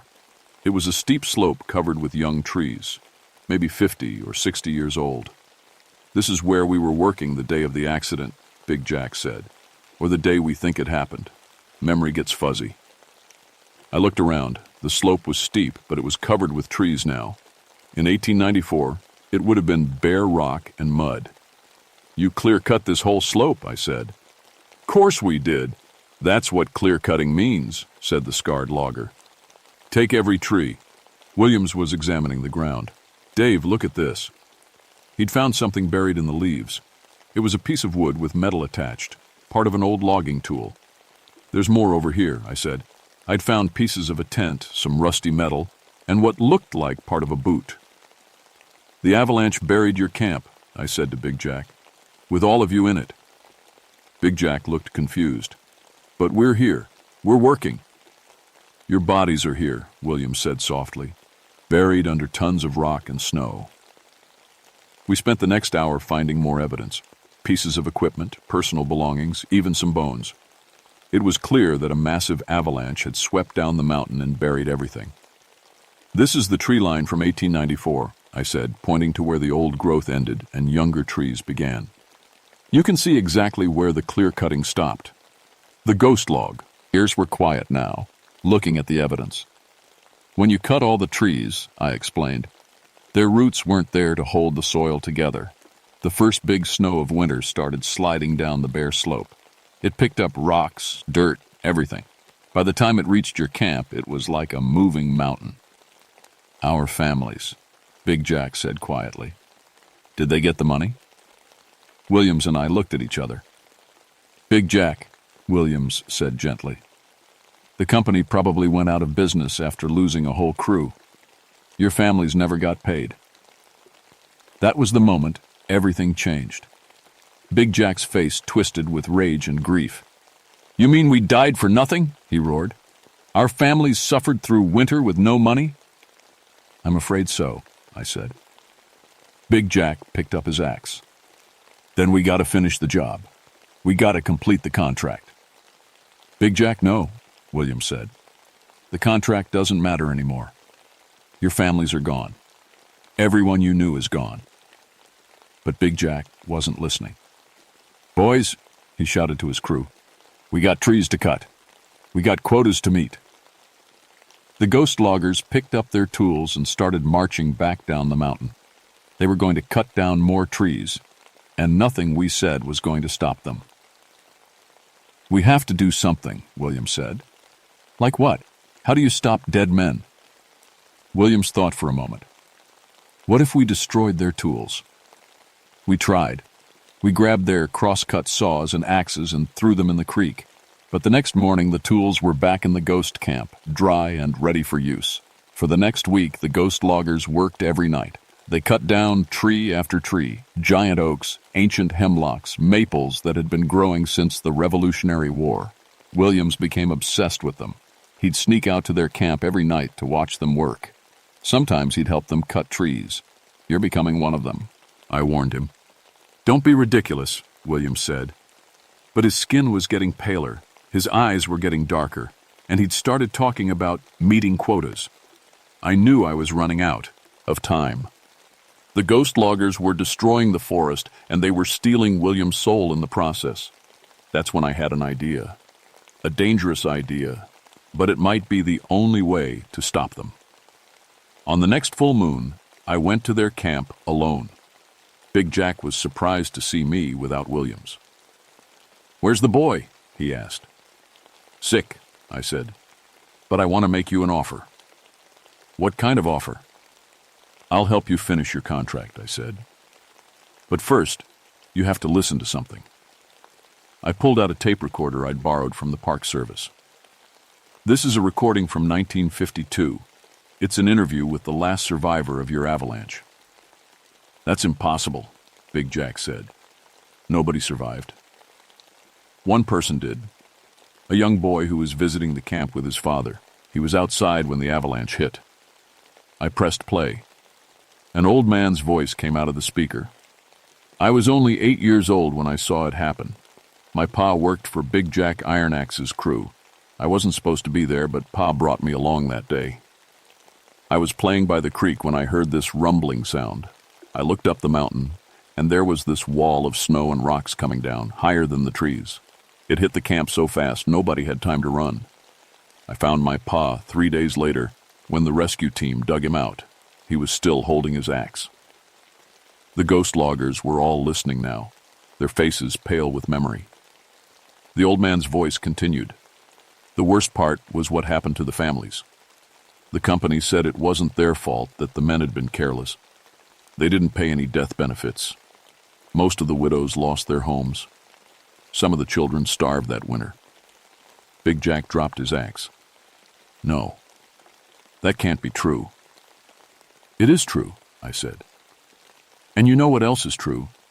Every tree you cut down now makes it more likely that another avalanche will happen. There are people dying in the valley now, families with children. We're just trying to do our jobs, the scarred logger said. Your job killed you, I said. And if you keep doing it, you'll kill other people too. For a long moment, nobody spoke. The only sound was the wind in the trees that were left. Finally, Big Jack looked at me with those dark, hollow eyes. What do you want us to do? Stop cutting, I said. Just stop. Your contract is from a company that doesn't exist anymore. For families who died a century ago, you're working for nothing. Big Jack sat down heavily on a tree stump. He looked older than before, more tired. But if we stop working, what happens to us? I don't know, I said honestly. Maybe you rest. Maybe you go wherever dead people are supposed to go. The scarred logger spoke up. I'm tired, Jack. Been tired for a long time. Me too, said another ghost. This work don't feel right anymore. Big Jack looked around at his crew. Then he looked at all the giant trees they'd cut down over the past weeks. We made a mess, didn't we? He said. Yeah, I said. You did, but you can stop making it worse. Williams chose that moment to stumble into the camp. He looked terrible, pale as a ghost himself with dark circles under his eyes. Williams, I said, what are you doing here? Came to work, he mumbled. Got to meet the quota. Big Jack looked at Williams with something like shame in his eyes. Boy's been helping us too much, he said. We've been taking something from him. His life, I said. You're killing him. Williams picked up a crosscut saw. Come on, let's get to work. Trees don't cut themselves. But Big Jack gently took the saw away from him. No, son. We're done working. Done. Williams looked confused. But the contract. There ain't no contract, Big Jack said sadly. There ain't been no contract for 100 years. I could see, understanding dawning in Williams' eyes. Color started coming back to his face. Big Jack stood up and faced his crew. Boys, we've been dead for near a century. Our families are gone. Our work is gone. Maybe it's time we were gone too. What about all these trees we cut? The scarred logger asked. Can't undo what's done, Big Jack said, but we can stop doing more harm. One by one, the ghost loggers put down their tools. As they did, they started to fade away. Not all at once, but slowly, like morning fog burning off in sunlight. Thank you, Big Jack said to me, for telling us the truth. I'm sorry about your families, I said. So are we, son. So are we. Big Jack was the last to go. As he faded away, he said, Take care of these trees. They're older and wiser than any of us. Then he was gone, and Williams and I were alone in the forest. Williams was shaking. Dave, what happened to me? I feel like I've been asleep for weeks. You were under their influence, I said. But you're okay now. We walked back through the forest in silence. Everywhere we looked, we could see the damage the ghost loggers had done. Dozens of ancient trees lay on the ground like fallen giants. How do we explain this? Williams asked. We don't, I said. We just make sure it doesn't happen again. But I knew it wasn't over. Not really. Over the next few months, I heard reports from other rangers in other forests. Trees cut down with old tools. Logging camps that appeared and disappeared. The sound of crosscut saws in the night. I think when we laid Big Jack's crew to rest, we woke up other crews. Other dead loggers who died in other accidents, still trying to complete their contracts. Williams transferred to a desk job in the city. He said he never wanted to see another tree again. I understood why. I kept working in the cranberry wilderness. Someone had to protect what was left. Someone had to make sure the living trees stayed that way. But sometimes, on foggy mornings, I still hear the sound of saws in the distance. And I know that somewhere out there, dead men are still trying to finish jobs that were never worth starting. The forest remembers everything. The trees that grew, the trees that fell, and the men who died cutting them down. And if you listen carefully on quiet nights, you can hear them all, the living and the dead, trying to tell their stories before it's too late. Some debts, I learned, are paid with more than money. Sometimes they're paid with your soul. And sometimes, if you're very unlucky, they're never paid at all.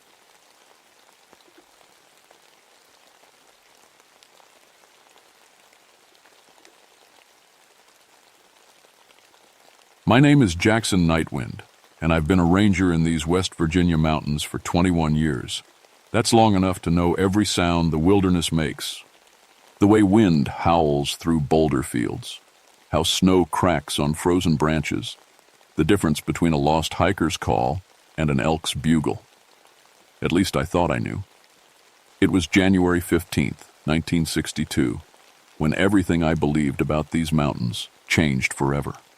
The thermometer read 15 below zero, and the Weather Service was screaming about a blizzard moving in from the west.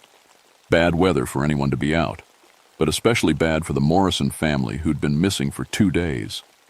4 people don't just vanish in dolly sods, even in winter. This isn't your typical state park with marked trails and visitor centers. We're talking about a 4,000-foot high plateau that stretches for miles, heath barrens, cranberry bogs, and boulder fields that can break an ankle in broad daylight. In blizzard conditions, it becomes a death trap. I was suiting up for the search when my radio crackled. "Nightwind, we got voices coming from Sector 7, Stevens reported. He was my partner, barely 30 years old, and still trusted his GPS more than his gut. Sounds like kids calling for help. I strapped on my snowshoes and checked my gear one more time. Avalanche beacon, survival shelter, emergency rations, first aid kit, everything a man needs to survive a night on the plateau if things go wrong. And in weather like this, things always go wrong. "How many searchers you got in Sector 7? I asked. "None. That's the problem. We swept that area yesterday. Nothing but rocks and ice." The wind picked up, sending snow devils spinning across the parking area. Somewhere out there, the Morrison family was fighting for their lives.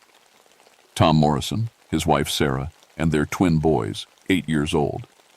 They'd been cross-co, skiing when the first storm hit 2 days ago.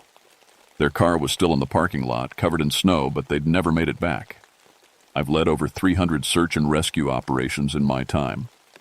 Found lost hikers, hunters who wandered off trail, even a few folks who thought they could handle the wilderness better than it could handle them. Most of the time, we bring them home safe. Sometimes we bring them home in body bags, but we always bring them home. This time felt different.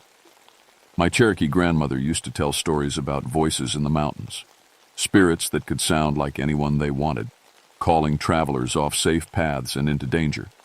But I'd spent 4 years in the Army learning to track, and 17 more years in these mountains proving that every mystery has a rational explanation. Voice mimics were just echoes and overactive imaginations. At least, that's what I told myself as I headed up the trail toward Sector 7. The snow was coming down harder now, thick flakes that stuck to everything and made the world look like the inside of a shaken snow globe. My boots crunched through the crust, and each step sent little avalanches rolling down the hillside. Somewhere ahead, children were calling for help from a place where no children should be. I keyed my radio. "Stevens, I'm approaching Sector 7. You still hearing those voices?" Static answered me. Then, faint but clear through the storm, "Help us! Someone please help us!" The voices were coming from straight ahead, where the plateau opened into a bowl-shaped depression filled with huge granite boulders. I'd searched that exact spot yesterday afternoon. Nothing there but rock and ice and the kind of silence that makes your ears ring. But kids were calling from somewhere in those rocks, and that meant the Morrison twins were still alive. I picked up my pace, following the sound, through the storm. The voices led me deeper into the boulder field than I'd ever been. These weren't the small rocks you see on hiking trails. These were chunks of granite the size of school buses thrown around like toys by glaciers 10,000 years ago. They created a maze of narrow passages and dead ends where a man could get lost 50 feet from safety. "We're down here. Please help us." The voice was high and scared, definitely a child. But it was coming from underneath me, like the kids were trapped in some kind of cave system. I know every cave in Dolly Sods. There aren't any. "Hello," I called back. "This is Park Ranger Nightwind. Where are you?"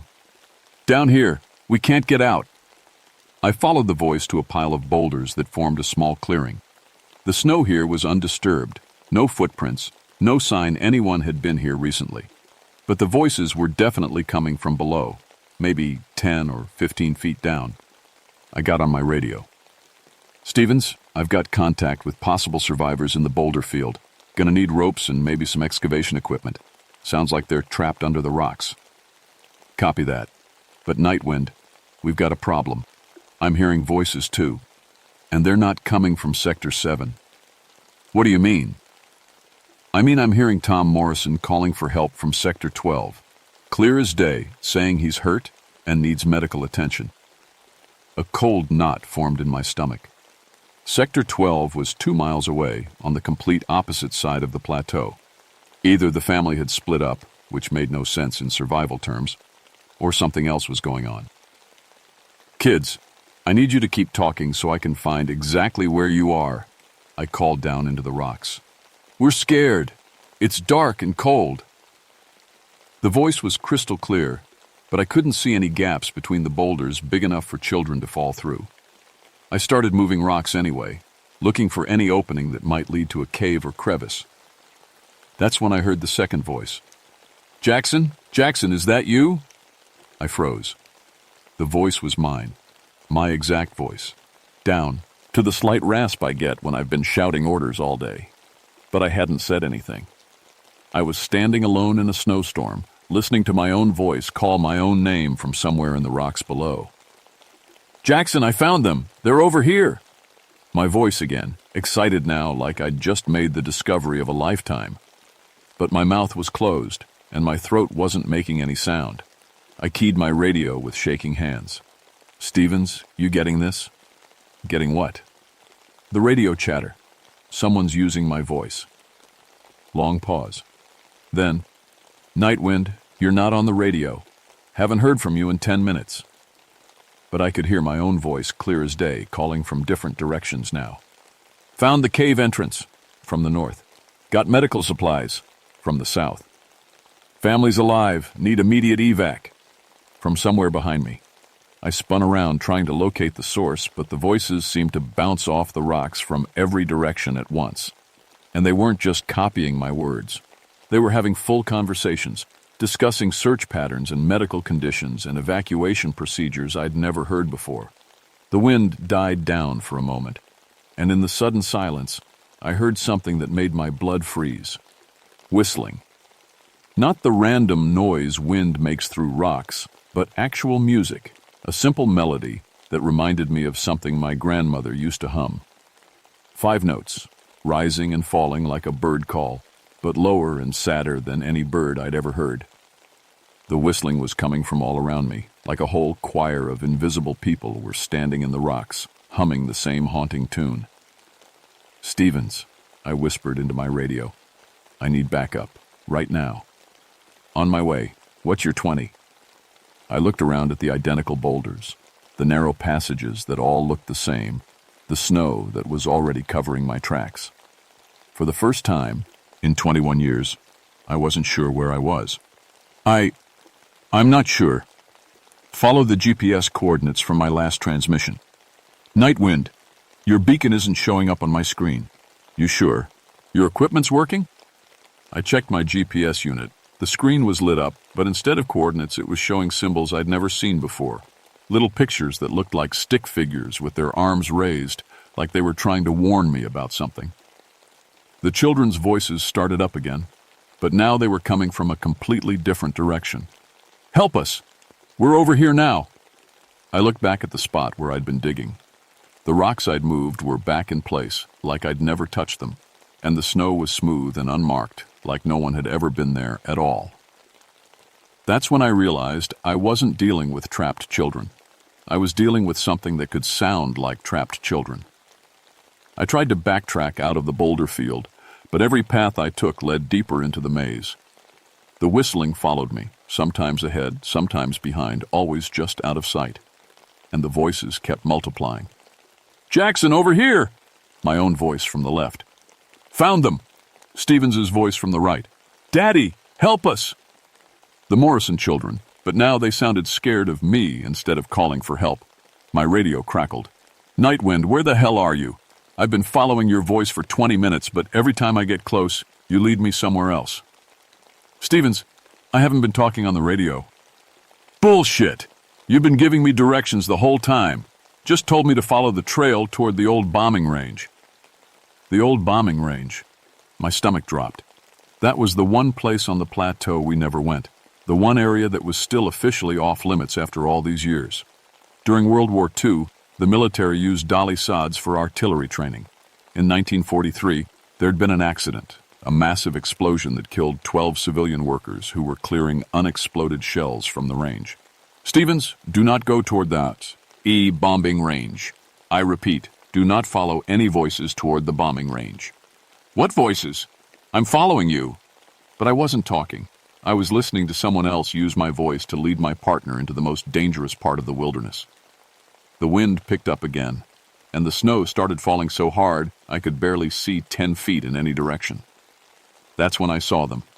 Transparent figures moving between the rocks, wearing clothes that looked like they were from the 1940s. Work shirts, suspenders, old-style boots. Some of them were missing arms or legs like they'd been caught in an explosion. One of them walked right up to me and opened his mouth.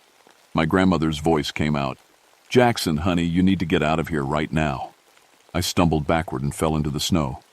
You're dead. Grandma Mary died 5 years ago. The figure tilted its head and spoke again in my voice. Stevens, I need you to bring the medical kit to grid reference 847-291. Stop it! I screamed. But more figures were appearing now, dozens of them, all wearing the same 1940s work clothes, all missing pieces of themselves.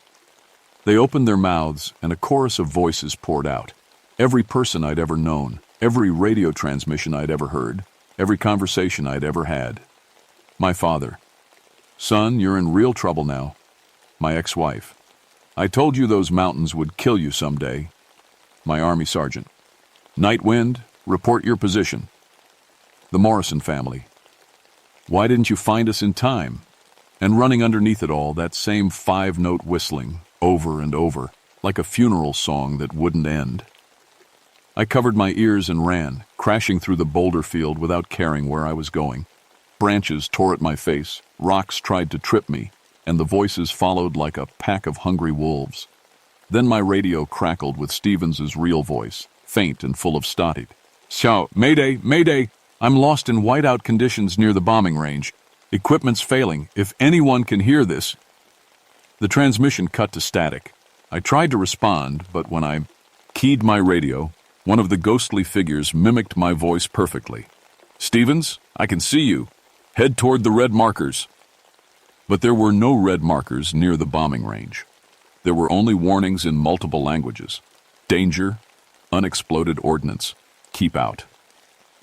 The spirits weren't trying to hurt us. They were trying to warn us. But they were so confused, so lost in their own memories of the explosion, that their warnings had become death traps.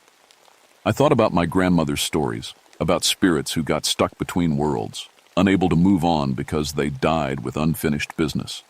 These workers had died trying to clear explosives. 70 years later, they were still trying to do their job.